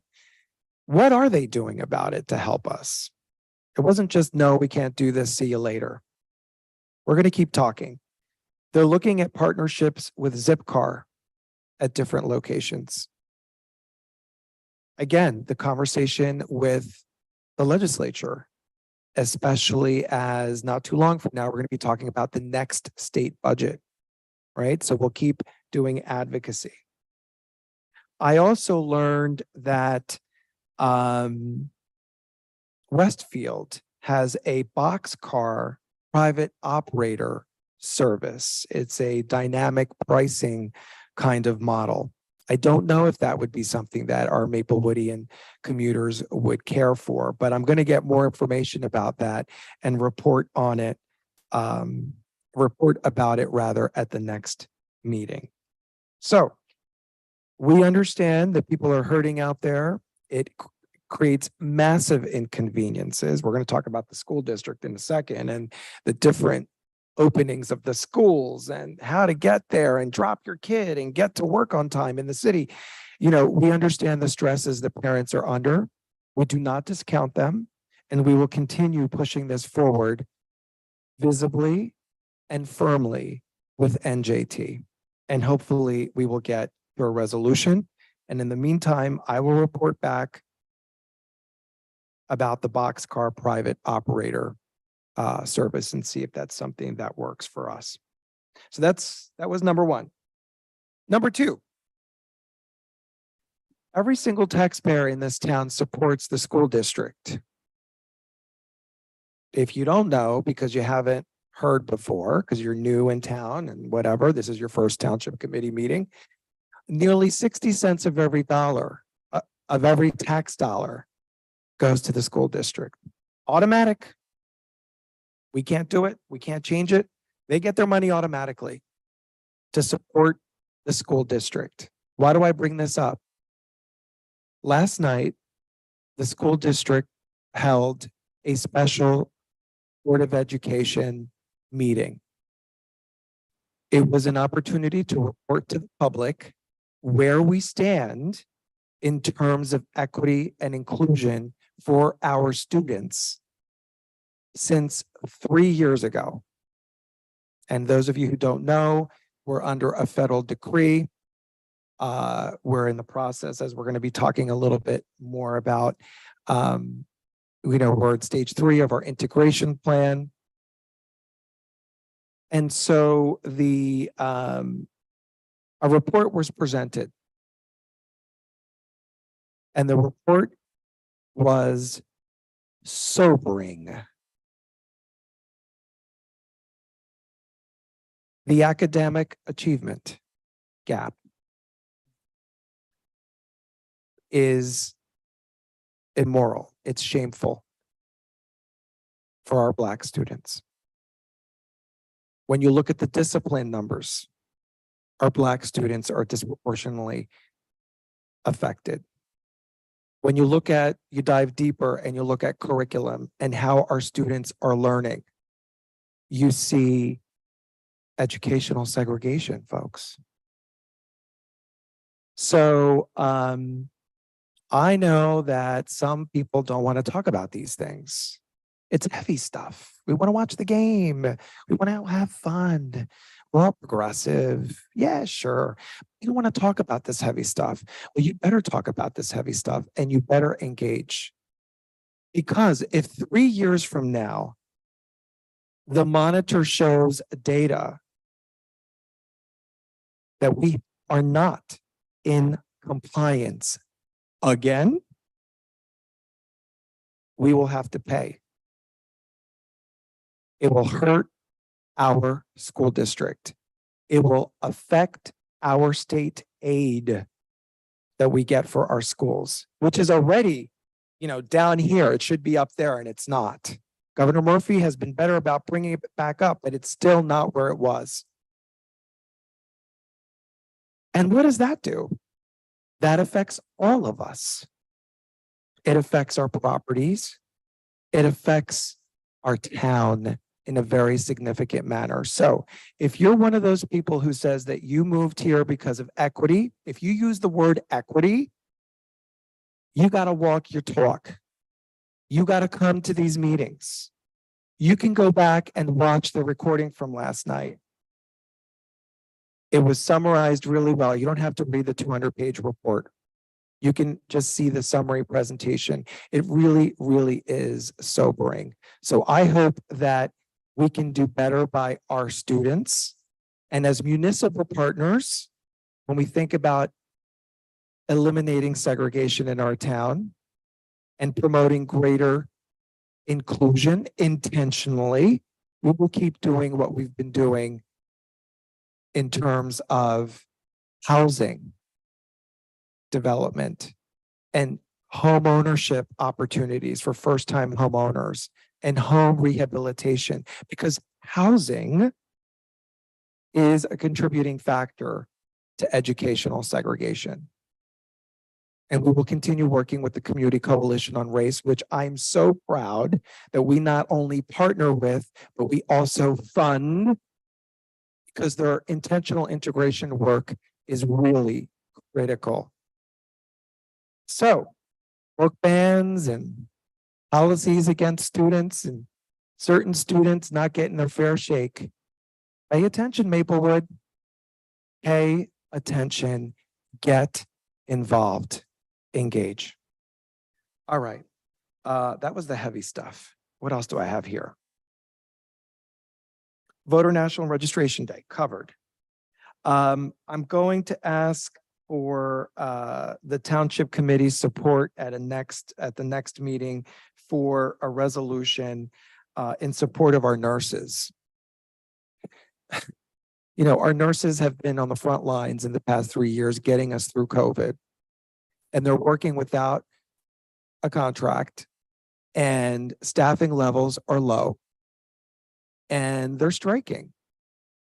And we need to take a stand in support of our nurses, in support of better pay, in support of sustainable, better staffing, and in support of better climate for nurses.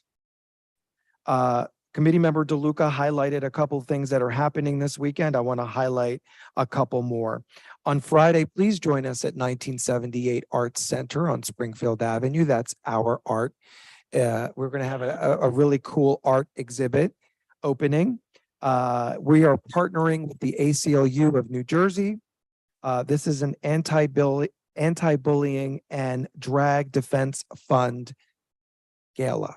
It's an art exhibit showcasing local artists and an opportunity to raise some important funds for the ACLU of New Jersey and the important work that they do. That starts at 6 p.m.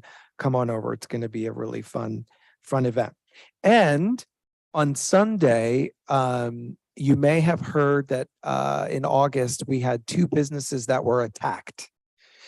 In West Orange, Harper's Cafe was attacked repeatedly, not just once, but several times, because they had a pride flag.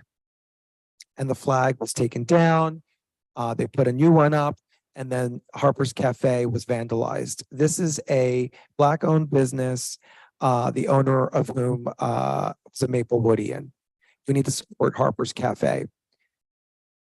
A South Orange business called Pet Once, which is owned by a gay couple, was also attacked.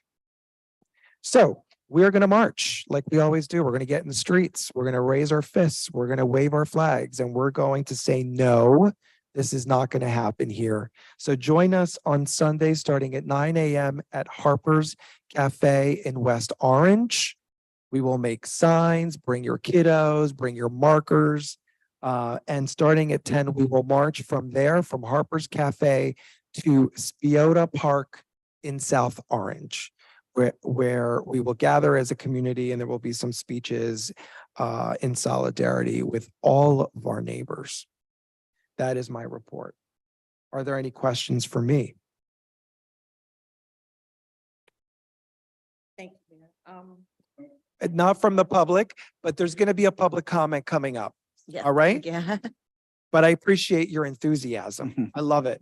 Okay, so this brings us to our discussion items. 12A, number 1 is park closing hours. This is a repeat from our last committee meeting. Committee member DeLuca. Yes, thank you, Mayor. You have in front of you the current regulations, proposed regulations, and some comments. So we talked about this at our last meeting and just want to go over it one more time. Just a couple things. What we're proposing here is some synchronizing our closing times around town, making sure playgrounds are closed at sunset, courts that don't have lights are closed at sunset, primarily to be able to manage the parks better, and also reliability concerns. We really can't have people playing ball or being on playground equipment in the dark. So the other thing is that there was some comments last time about, well, we're closing courts and what have you, but these changes will make sure that there are tennis courts open at all times till 9 p.m. The basketball court will be open till 9 p.m. and that will be in Memorial Park. One field will be open, and that's in Dehart Park after sunset, and the paddle tennis courts will be open after sunset. So there are places even after sunset that if you want to play ball on the courts, you can do that. On the field, you can do that either at Memorial Park or Dehart Park. So just going through again, in Borden Park, we're talking about making sure that the playground closes at sunset. In Dehart, the playground and courts would close at sunset, except if there's artificial lighting used on the field, then it would be 10:30 p.m. In Maple Crest, we're talking about the playground closing at sunset, the skate park closing at sunset, unless we use artificial lighting. There's some discussion about, and this came from our Director of Community Services, there's discussion of installing artificial lighting at the skate park. If that happens, then the closing time will be 9 p.m. In Memorial Park, the playground will close at sunset, and the parks, which now say they're closed at sunset, we do keep open till 9 o'clock. So right now, our practice is contrary to the ordinance. In Orchard Park, the playground will close at sunset, and in Walter Park, the tennis courts will close at sunset because they're not lit. But the paddle tennis court, which is lit, will stay open till 10 p.m. with the artificial lighting. And then there's just a change here. Director of Recreation, it doesn't exist anymore. It'll be Director of the Department of Community Services. So those are the proposals. If we're okay with moving forward with this, then we would instruct Mr. Desiderio to prepare it in the form of an ordinance. So just to summarize, the parks that have lighting that relates to tennis play or basketball play, those would be open uniformly until 9 p.m. Yes, and the only park that exists is in Memorial Park. Right. There's no lights on any other tennis courts and there's no lights on any other basketball courts. What about the lights at the Heart, the basketball court there? There are no lights at the Heart. Oh, there are no Just on lights. the That's right. field, Just Just on the field, the soccer field. Yes. Okay. Yeah, the softball. field. Discussion, I open it up. Wait, I'm sorry, just to clarify. They close at 9 or 10:30 Where? at courts or whatever you just The said, lighting. Dean, not 9. 9 o'clock. The courts close at 9 o'clock. The courts close at 9 o'clock, but fields close at 10:30. Yeah, just to be clear, in D Hart, the courts close at sunset because there's no light. Court, anything lighted courts. It'd be close 9 at PM, 9, 9 PM. But fields are later, 10:30. Right. And the clarification on that would be more than likely the people who are on those fields are paying for that additional service. So it's not that we're choosing to do it. They've paid for that Or walking home through the It's Memorial also, Park. or walking home. believe with the field, there's double scheduling. So there's one game early and one game later, so it's a little different. Yeah. And then I just want to mention again that I'm a little hesitant about closing playgrounds at sunset in the wintertime, but I understand the safety reasons about falling or injury on equipment. But I think that perhaps next budget cycle, we can look into maybe lights or some kind of equitable, because in the wintertime, when the sun goes down before 5 and families are just getting home, they might want to go to the park or the playgrounds. It's not that, I mean, I'm a parent. It's not that dark yet, that early. So I just want to make note of that. Any other discussion? What about that? Let's get into it a little bit.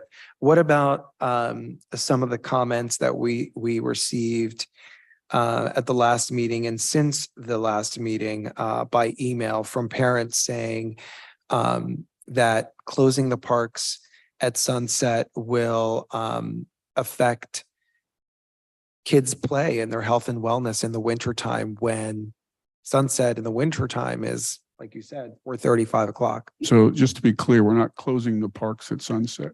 Okay. If you want to take your child to D Hart Park, walk around, sit in the grass, just be in the park and be outside, you can be there till 10:30 at night. Just not on the playground where you have swings or equipment where you can't use that in the dark. Right. Yeah. Right. Also, a court, you can't throw a ball up and play a game if it's Sure. dark. Sure. So the courts, the parks don't close. The park, Borden Park is closed at sunset now. It's going to continue to be. D Hart Park is open until 10:30. Maple Crest Park is open until 10:30. Memorial Park is open until 10:30. You can go to these parks. Okay. Thanks for Be making in that the clear. park. Thank- You come home and it's dark and you want to be with your child in the park, you can do that. Right. You just can't play in an organized facility, which Doesn't, it would be liable if we let people Right. be on the swings at night. sure. Thank you for making that clear. I think that was lost when we discussed this last time. Committee Member Cripe, did you want to add anything here? No, Committee in DeLuca addressed that, the idea that some families would feel like their, particularly teens, would have no place to be if there wasn't the basketball courts or whatever, but you clarified that, yes, they still can be out there. It's just that they really shouldn't be on the fields that also might actually ice over in the nighttime when it gets cold. So there's that injury as well, the potential for that as well. So And thank we you. also have the opposite of homeowners are nearby a lot of these parks where if they're open late, the teens are disturbing their peace and quiet. Yeah, that as Works well. both ways. Okay. Any other discussion on this matter? No, thank you, Mr. DeLuca. I think it was excellent spreadsheet. Right. And So thank you for Committee noticing Member that we DeLuca, weren't do in you alignment. want to move this? Well, I would just move it to instruct Mr. Desiderio to prepare an ordinance for introduction. Okay. And there's agreement, yes? Yes. Okay, wonderful.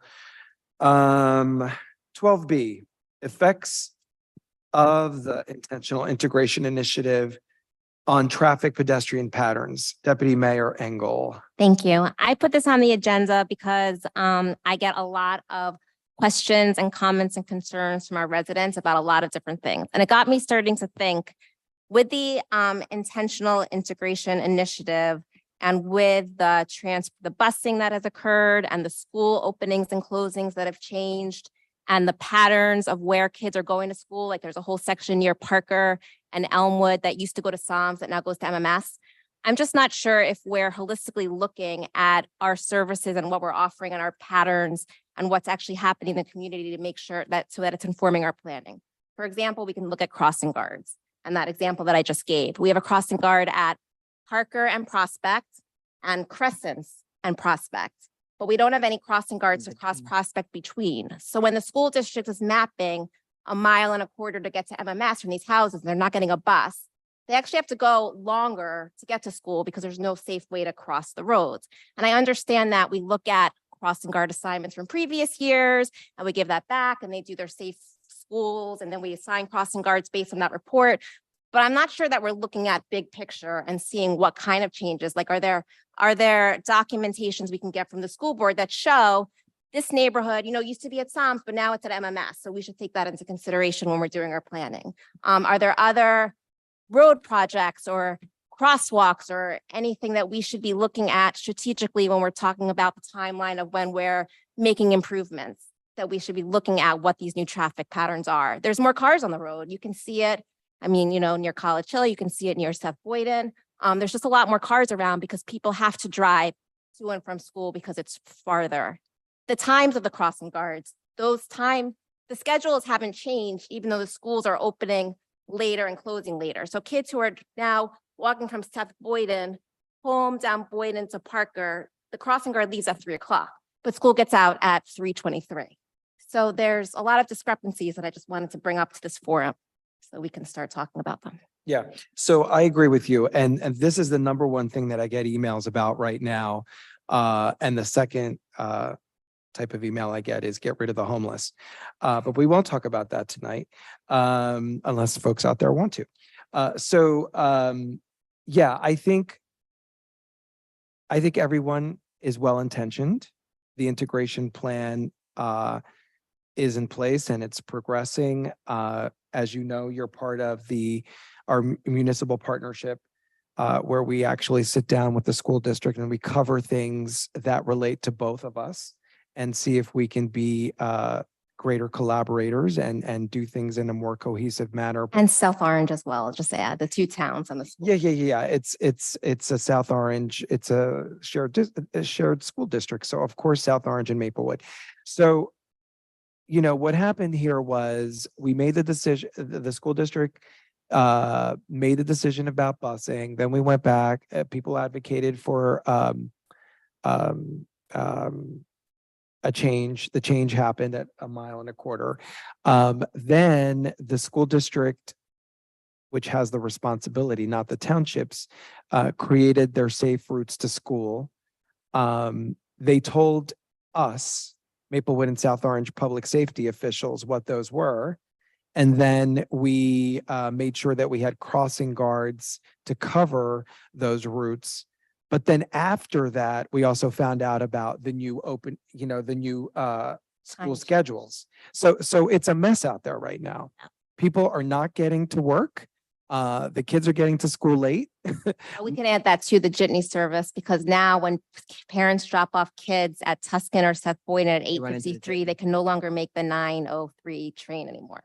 Right. So I suggest, and I'm not sure if this is what you're recommending, Deputy Mayor, I suggest that we really focus on this through our municipal partnership conversation, and we bring to that meeting our public safety officials as well, so that they can be better informed about what's going on, because I don't think they are, so that we can all be on the same page, because essentially that's what you're saying. Is that right? That is what I'm saying. Just a little bit more coordination and just looking at it to see, okay, it's all fluid, right? We're just making these changes now. We're adapting as they come, but it's like there are obviously issues and challenges and problems. So how can we fix them and move forward? And how can we best communicate to the public to let everybody know that we do hear you, we understand the concerns. There's going to be some bumpy rocks in the road for a little while we all figure it out. But as you know, Dr. Taylor and Dr. Fergus said last night, it's really important that the community is on board for integration, because it is really important that we're one community and that we're all together and working together to solve these problems.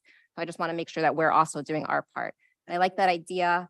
We have our meeting tomorrow, but we can bring it up there and invite them to the October. Yes, absolutely. Any other input? Any other I think it should discussion? go to Engineering and Public Works and Absolutely. Public Safety. Yeah, because there was also a street brought up just now and in our public comment that has students that are not being crossed safely. They're on their own, and that should have been brought up. That should have been noticed a long time ago. I struggle not to criticize people, but I'm really disappointed at how the school district has handled transportation so far this year.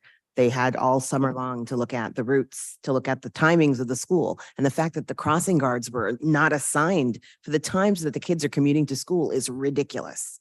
I'm sorry. It's horribly disappointing. Committee member DeLuca, you were going to say something? Yeah, I think part of the problem is that our crossing guard system is based on neighborhood schools. Yes, that's Yes. a good point. I think that's what you're getting at. And- Yeah, if they don't give us the. And that, so there's, I spoke to a couple of crossing guards at the picnic. And, well, actually the community services officers that also serve as crossing guards. And they talk about some of the difficulty here is that they have a surge of kids come out for one school, and then there's a long downtime until the next group of kids come. So there's going to have to be some management of the crossing guards because they're used to a stock time. And then there's going to be this downtime. What do we do with the downtime? What do they do in the downtime? Yeah. And then, so it may be a reorientation of how the crossing guards work. So that's one issue.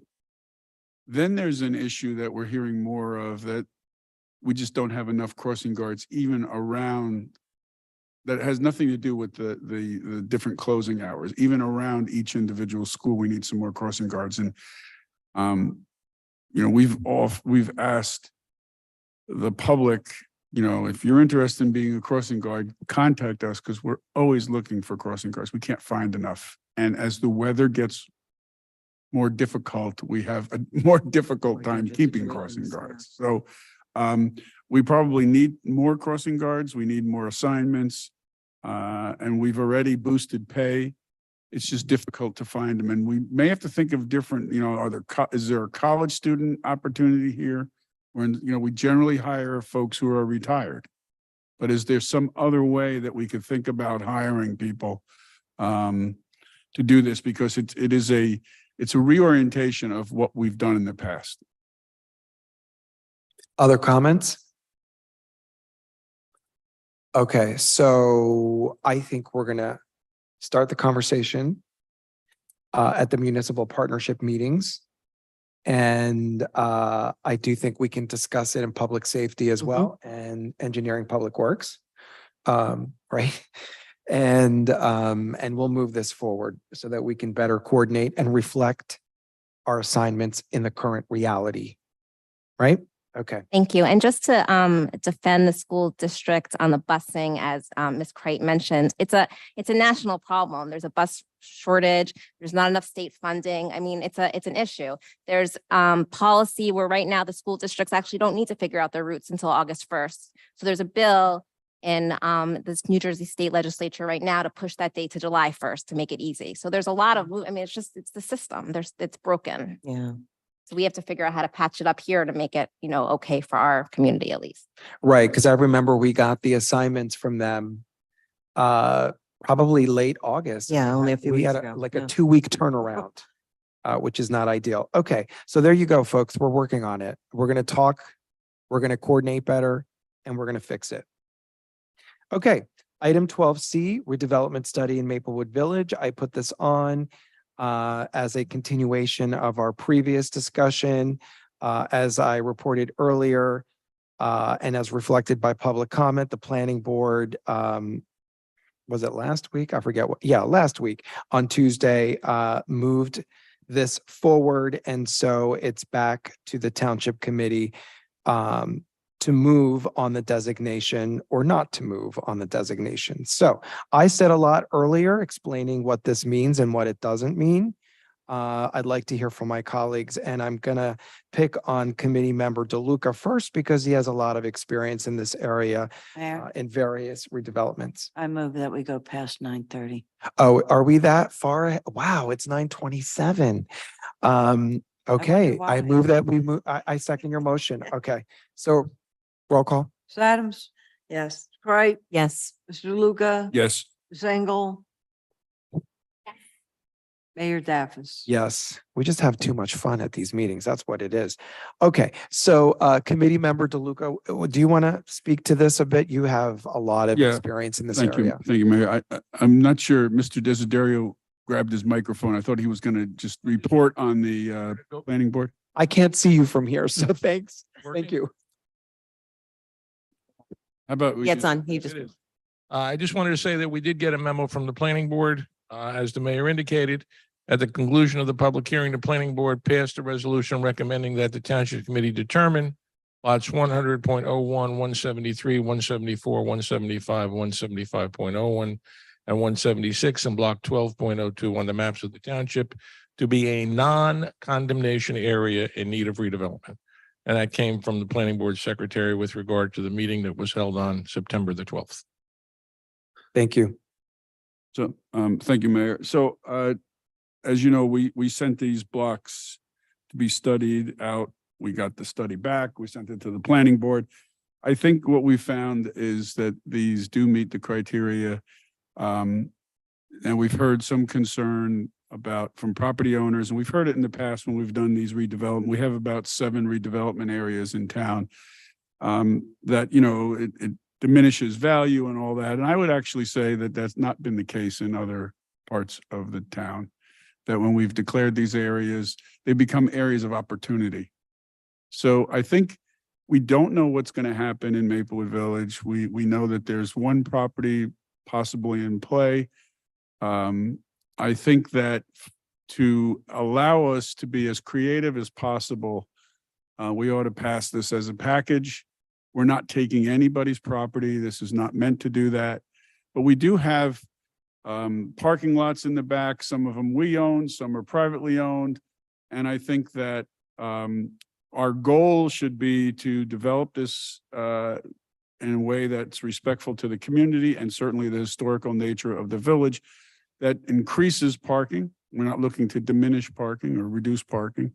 So I would suggest that I don't think we can do it tonight. We need a resolution on the agenda, but we instruct Mr. Desiderio to get a resolution prepared that we would designate this area. And then we begin the process of community discussion on developing a plan. And that plan may very well say that this parcel will not be dealt with. But at least it allows us to have the conversation and think about the opportunity and think about how we might be creative. Who knows? Until we have the conversation, we're not going to know. So I think we should move forward with the whole package. Any other discussion? Yeah, I would agree with Mr. DeLuca. I think we see this as it's shown itself at the other redevelopment areas in need. We have 7, which is a lot. It sounds like a lot. But we didn't do what South Orange did and basically make everything a redevelopment zone. The whole town. Yeah. Yeah. So anyway, I think, I think in and of itself shows a lot of demand in the area for properties, whether or not they're in a redevelopment zone or not. And just for Ms. Bobro, the non-condemnation part, and I know you have personal experience on this that has affected you going forward, but actually that case in Long Branch, really actually made most municipalities not do the condemnation part of that the redevelopment law permits generally, but it made everybody shy away from that.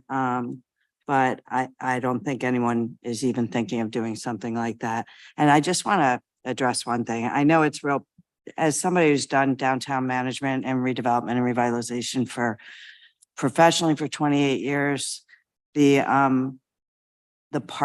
lack of parking is a discussion in literally every downtown in the country. It's often more a perception than a reality. I would hesitate if we can get more parking out of something of a redevelopment deal or a plan, that's great. I think the lack of parking, personally, I think it's overblown in most downtowns. It's really more of, I can't park where I want to park or directly next to the place I'm going than it is a lack of parking. There's plenty of parking on Donnell Road. There's plenty of parking on the many feeder streets that come to the downtown. So it's also a bad impression to constantly keep talking about it publicly when, you know, it's a perception thing of whether or not you think. I never have trouble finding parking when I go to the village. So I just hesitate to constantly harp on it just because it's popular to harp on. And that's true literally everywhere. In downtown Summit, it's constant. And yet there's tons of parking around downtown Summit. So yeah, I just wanted to throw that out there because I often remain silent when I hear it. Appreciate your comments, but just to be clear, we're also not talking about taking away parking, No, existing definitely not. parking. No, So but that's it important. That's was brought important. up. So That's important. Anyone else want to share any remarks about this? Please. I'll just add, as a property owner and a business owner, I do feel for the property owners who are included in this redevelopment study who may not have wanted to be included or weren't part of the process. As a property owner who is not part of the redevelopment area in South Orange, I actually do see the benefits of being included in it. So I think it could go both ways. You could argue both sides of it. But I just wanted to mention that I do feel for property owners who are not in support of this if we do move forward with it. So. Okay, so is there, of course, we'll have a resolution officially and vote on that next meeting. But is there a consensus to move forward in this manner? I vote yes. Yes. Yes. Okay. So there you have it, Mr. Desiderio. Okay, consent agenda. I'm going to move items 13A through 13Q with the amendment I mentioned at the opening, bus stop, not stop sign, 13R, all the way to 13V as in Victor. Do I have a second on the adoption? Mayor, I'll I just second wanna add that resolution was corrected.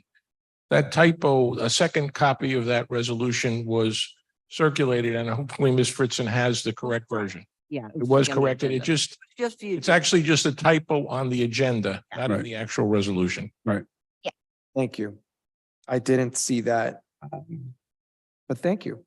All good. So I moved it. Do we have a second? Yes, I'll second it. Ms. Adams, Ms. Bright, Yes. Ms. Luca, Yes. Bengel. Yes. Mayor Daffis. Yes, thank you. And now we come to the second public comment period for any subject matter, whether it was on the agenda or not. And 3 minutes, introduce yourself, first name, last name, address. And we're going to start with folks who were present and then we'll go online. Please. Hello, my name is Yvonne Hart. I'm a Maplewood resident at 8 Raymond Terrace. In regard to the transportation for the New Jersey Transit, or the problems that you were stating that you had, I just wanted to find out if there were any, when you discussed with New Jersey Transit, did you speak about bringing back the 31 bus that goes down Valley Street? Yes, we did bring that up towards the end of the meeting because that was sort of like a relatively new thing that had happened in the order of events, and we will continue talking to them about it. There was no resolution about it either way, but we recognize that that is a major transportation opportunity for folks. And to just make a suggestion that being a former member of New York City Transit bus operator, when the subways in the city go down, they usually make shuttle buses for the stops or the stations that are affected. That could be a suggestion for, or maybe even implement your jitney buses to shuttle people to another area where they can possibly get connecting transportation. Certainly, thank you for that. And I just want to make clear for the record that in circumstances where literally the train broke down, shuttle buses were made available by New Jersey Transit. But the discussion we were having was about having a permanent bus service, express bus service out of Maplewood as an alternate option to commuters all the time, not only when there's a breakdown. Oh, and I neglected to mention for the public, and maybe we can publish this in the website. They've created a special Twitter for the Morrison Essex line, the line that affects us out of Maplewood. It's at NJT underscore ME, at NJT underscore ME. And that is to get daily updates, real-time updates of disruptions in service so that folks can make alternate arrangements before they show up at Penn Station and realize nothing's happening at Penn Station. And we will do a better job, Administrator Wary, I believe, of getting that information out there so that people So we'll know. will know to utilize that if they're not already doing that. Thank you. Thank you. Other members of the public? Mr. Sepperly, welcome, sir. I think I know what you're here to talk about. Oh, no, you wouldn't know. Hi, I'm Martin Sepperly. I live on Parker Avenue, and you may know today a child was hit biking to school on Parker Avenue, where I live, 2 blocks away, actually. So about a week or two ago, another child was hit biking to school as well on Valley. I've been biking a lot with my 8-year-old son, and the streets here are unsafe to bike on. Valley is unsafe. Parker is unsafe. Boyden Avenue is definitely unsafe. We deserve some bike infrastructure in this town. So I know it's tough. I know the streets are narrow. I know Parker Avenue quite well. There's no striping on the street. There's simply a yellow line in the middle. There's not really room for 2 cars to be parked on both sides. So it's not really logical as it is right now. I think we need to consider bikes in this town as a viable means of transportation. And we need to consider that kids have a right to bike to school safely. And we need to figure out how to make that happen, because that will reduce some of these very traffic issues we've been talking about. So yeah, I'd like to start a discussion. If you guys want to go on a bike ride with me, I'd love it. I know Dean is a biker. I don't know about you guys, but we should talk about it. Yeah, I agree. And thank you for being here tonight. You and I talked about this, was it Saturday? Yep. During the Walk with the Mayor series that we do. We rotate different parks, and there you were with some other folks talking about bike lanes, dedicated bike lanes in Maplewood. And we've talked about this before. It just never moved forward. The pandemic happened. And the new master plan that we adopted recommends this. It recommends bike lanes in certain areas, and we're looking at a more holistic Vision Zero policy like New York City has. Although Vision Zero is not always, it doesn't mean that you're not going to have any accidents, because New York City still has fatalities and accidents every year where bikers get hit. But that's because of lack of enforcement and people not going the right way and other issues, not because they have dedicated bike lanes.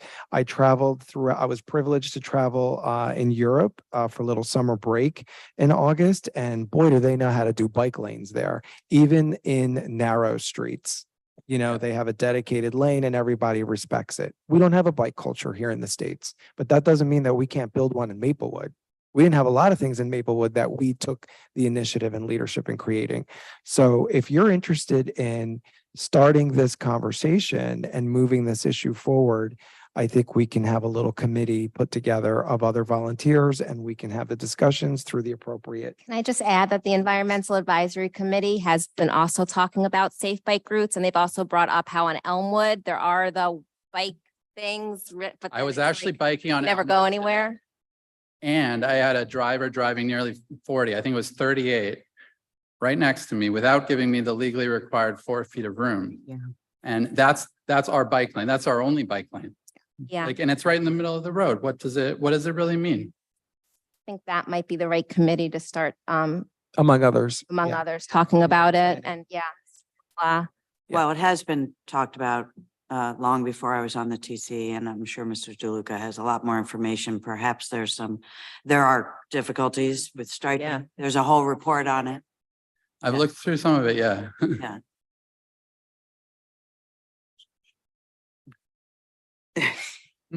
So there's a whole report on bikes and, the challenge is the width of the road. So Yep. that has been what happened is that we put those sharrows in the middle of the road. And it becomes, if you're supposed to share it with a biker. Yeah. And you're exactly right. They don't do it. Yeah, but a car doesn't respect you and then. Yeah, I understand that. No, I'm saying I agree with you. So, On yeah, the so- small streets, it's fine, but yeah, the major roads. What do you recommend? I just think that, build wider roads.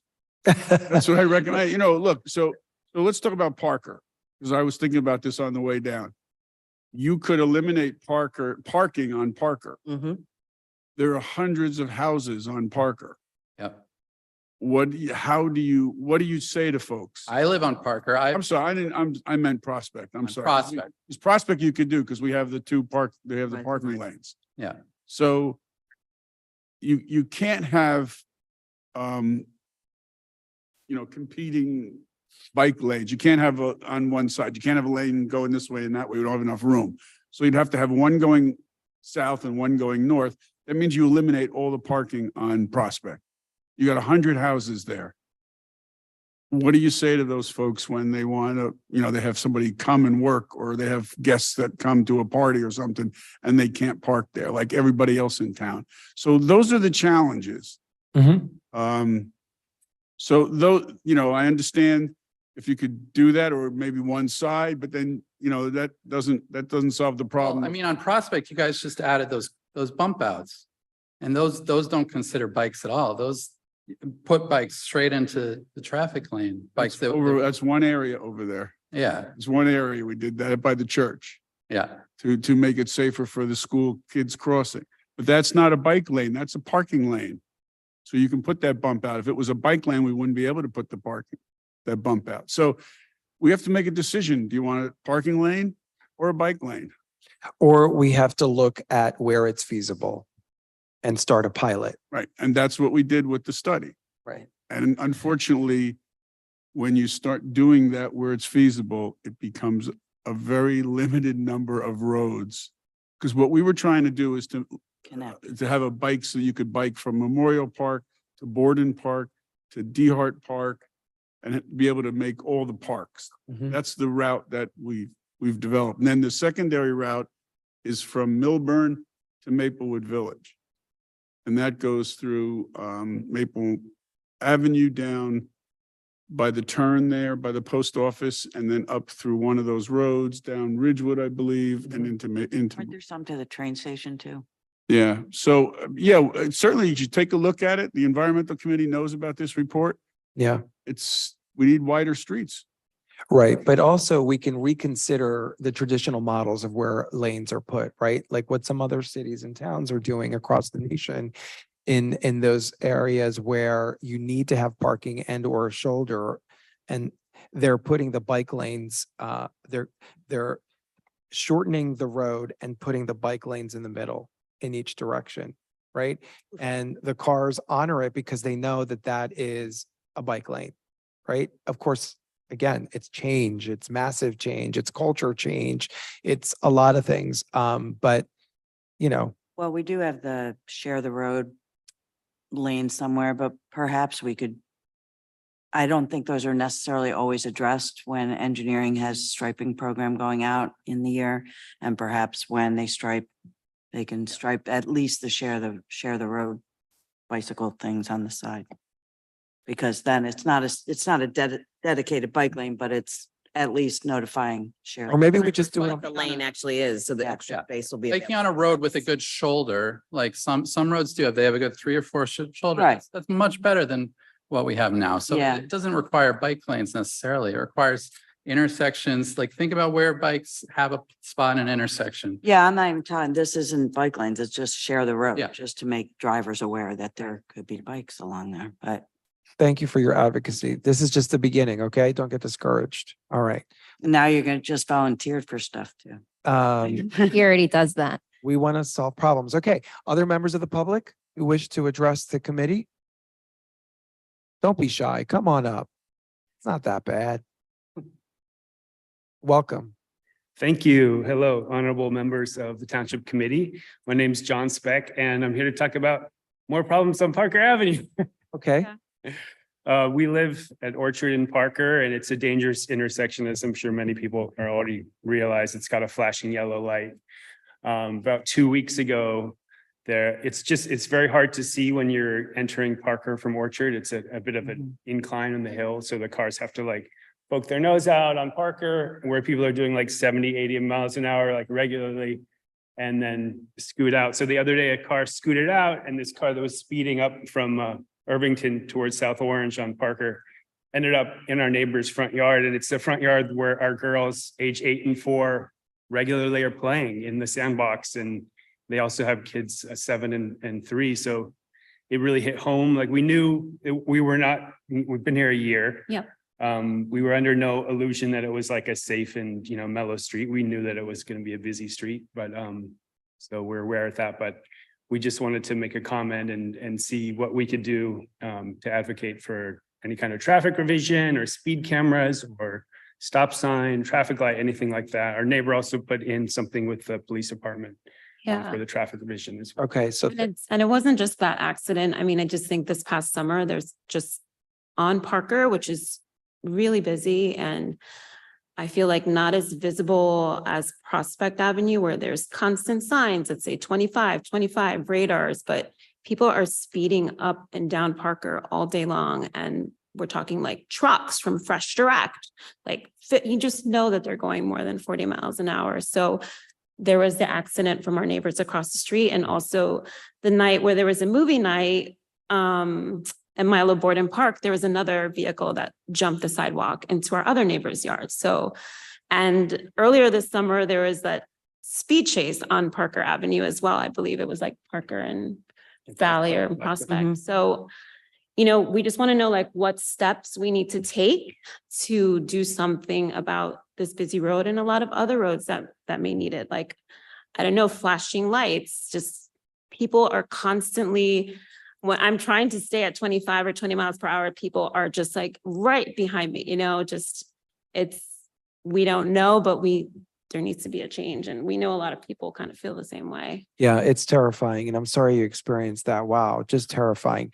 So the chair of our Engineering Public Works Subcommittee, where we discuss traffic calming, is Committee Member DeLuca. I'm going to ask him to comment on this.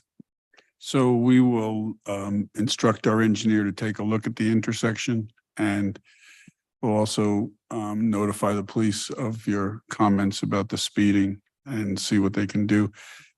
You mentioned Orchard has a problem with the cars have to come out. Is it because of the incline you mentioned, or is there an obstacle that's blocking the sight lines? Yeah, it's mostly the incline, but there's also a hedge line. I think they have a grandfathered hedge fence line. Okay, Property on the. we'll take a look at that too. That's not your house, I guess. Okay.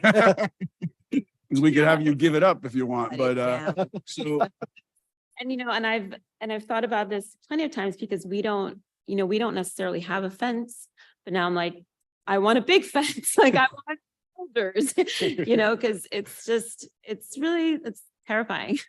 So you're on Parker? Yeah, we're on Parker and Orchard as well. Yep.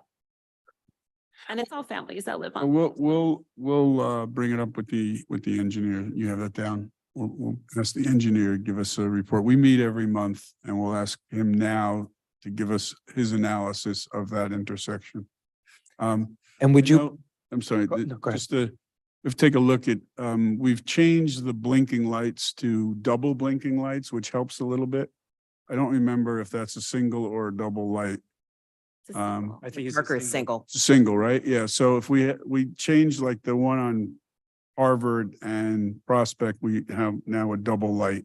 It just helps a little bit because it's more pronounced. Yeah. So we'll take a look at that also. There's a 4-way stop there. Yeah, but At Harvard. Yeah. Yeah. But even before we were using the double lights. So we'll take a look there. Would you kindly leave your name and email and cell phone number with Administrator Wary so that he can get back to you? Yeah, absolutely. Him right there. And thank you for coming and sharing and letting us know you've taken the first step to our resolving this. And welcome to Maplewood. You said you're here a year? Yeah, welcome to Maplewood. Thank you for listening. Thanks for coming out. Yeah, thanks. Nice to It meet takes a you. long time for people to come to our meetings. 1 year, that's good. Are there other members of the public? Public comment? All right, not in person. We'll go online. If any members of the public are interested in speaking on Zoom, please raise your hand and we'll move you over to panelist. Right. Mayor, I am moving over Joan Crystal.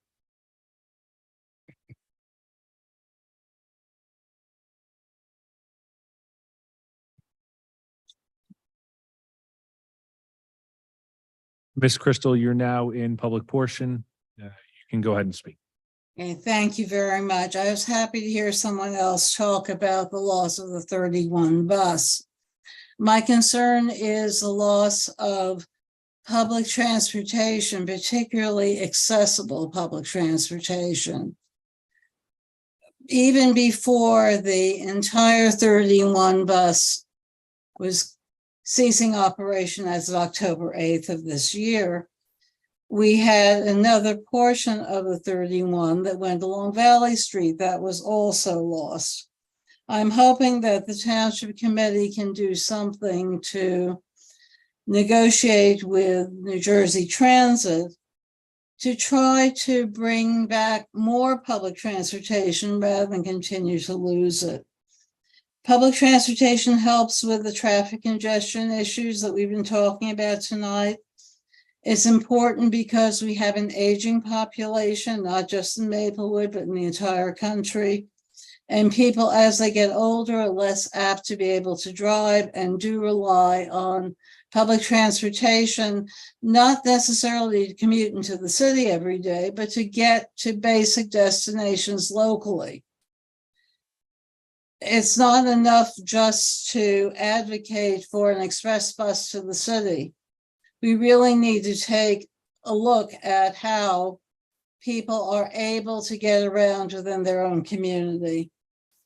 Climate change, inflation, accessibility, or emphasis on multi-family development are all issues that could be ameliorated through better multiple transportation. Thank you very much. Thank you, Ms. Crystal. Nice seeing you. Thank you for your advocacy. If any other members of the public are interested in speaking in public portion, please raise your hand now. All right. Mayor, I am moving over Lauren Bobrow.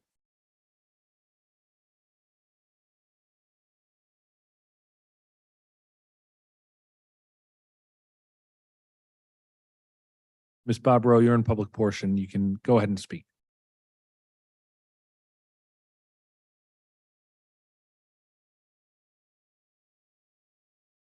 Ms. Bobrow, you're currently muted. If you'd like to unmute your. Sorry about that. My name is Lauren Bobrow. I live at 5 Fern Court in Flanders, New Jersey. I wanted to speak to you about the zoning for my dad's store. And I want to make sure I have this clear because I'm not positive I do. So even though we'll be voting on rezoning for oh my goodness, I'm sorry, it's so late. Rezoning. If we choose to not participate in that, we have the option to say no. I know you keep on bringing up the point that if you get an offer that's too good to say no to and you can take it, but my question is, do we have the option, no matter how good this offer is, to say no, we will not take part in this, and to be able to walk away?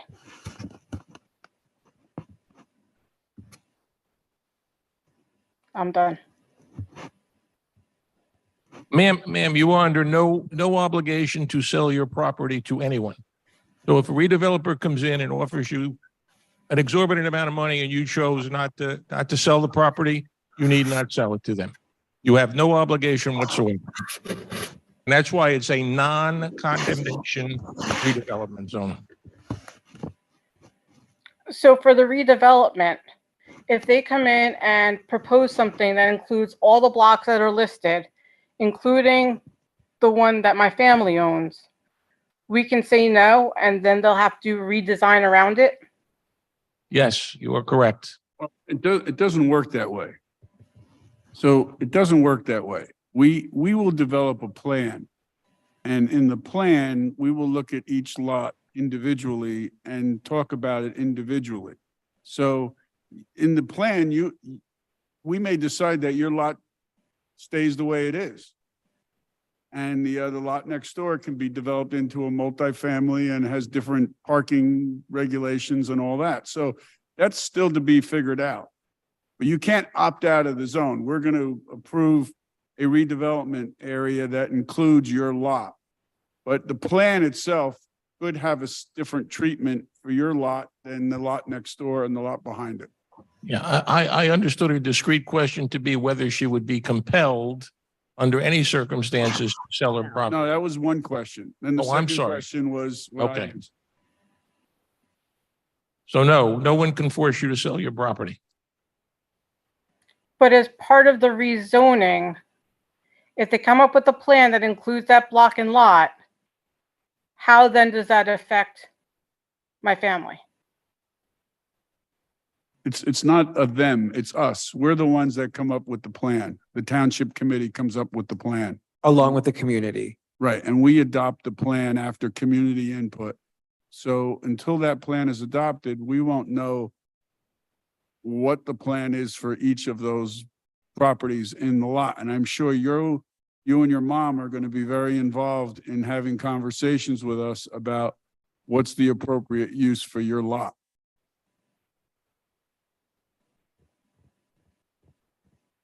Okay, Okay, thank you. thank you. Other members of the public? If any other members of the public are interested in speaking, please raise your hand on Zoom.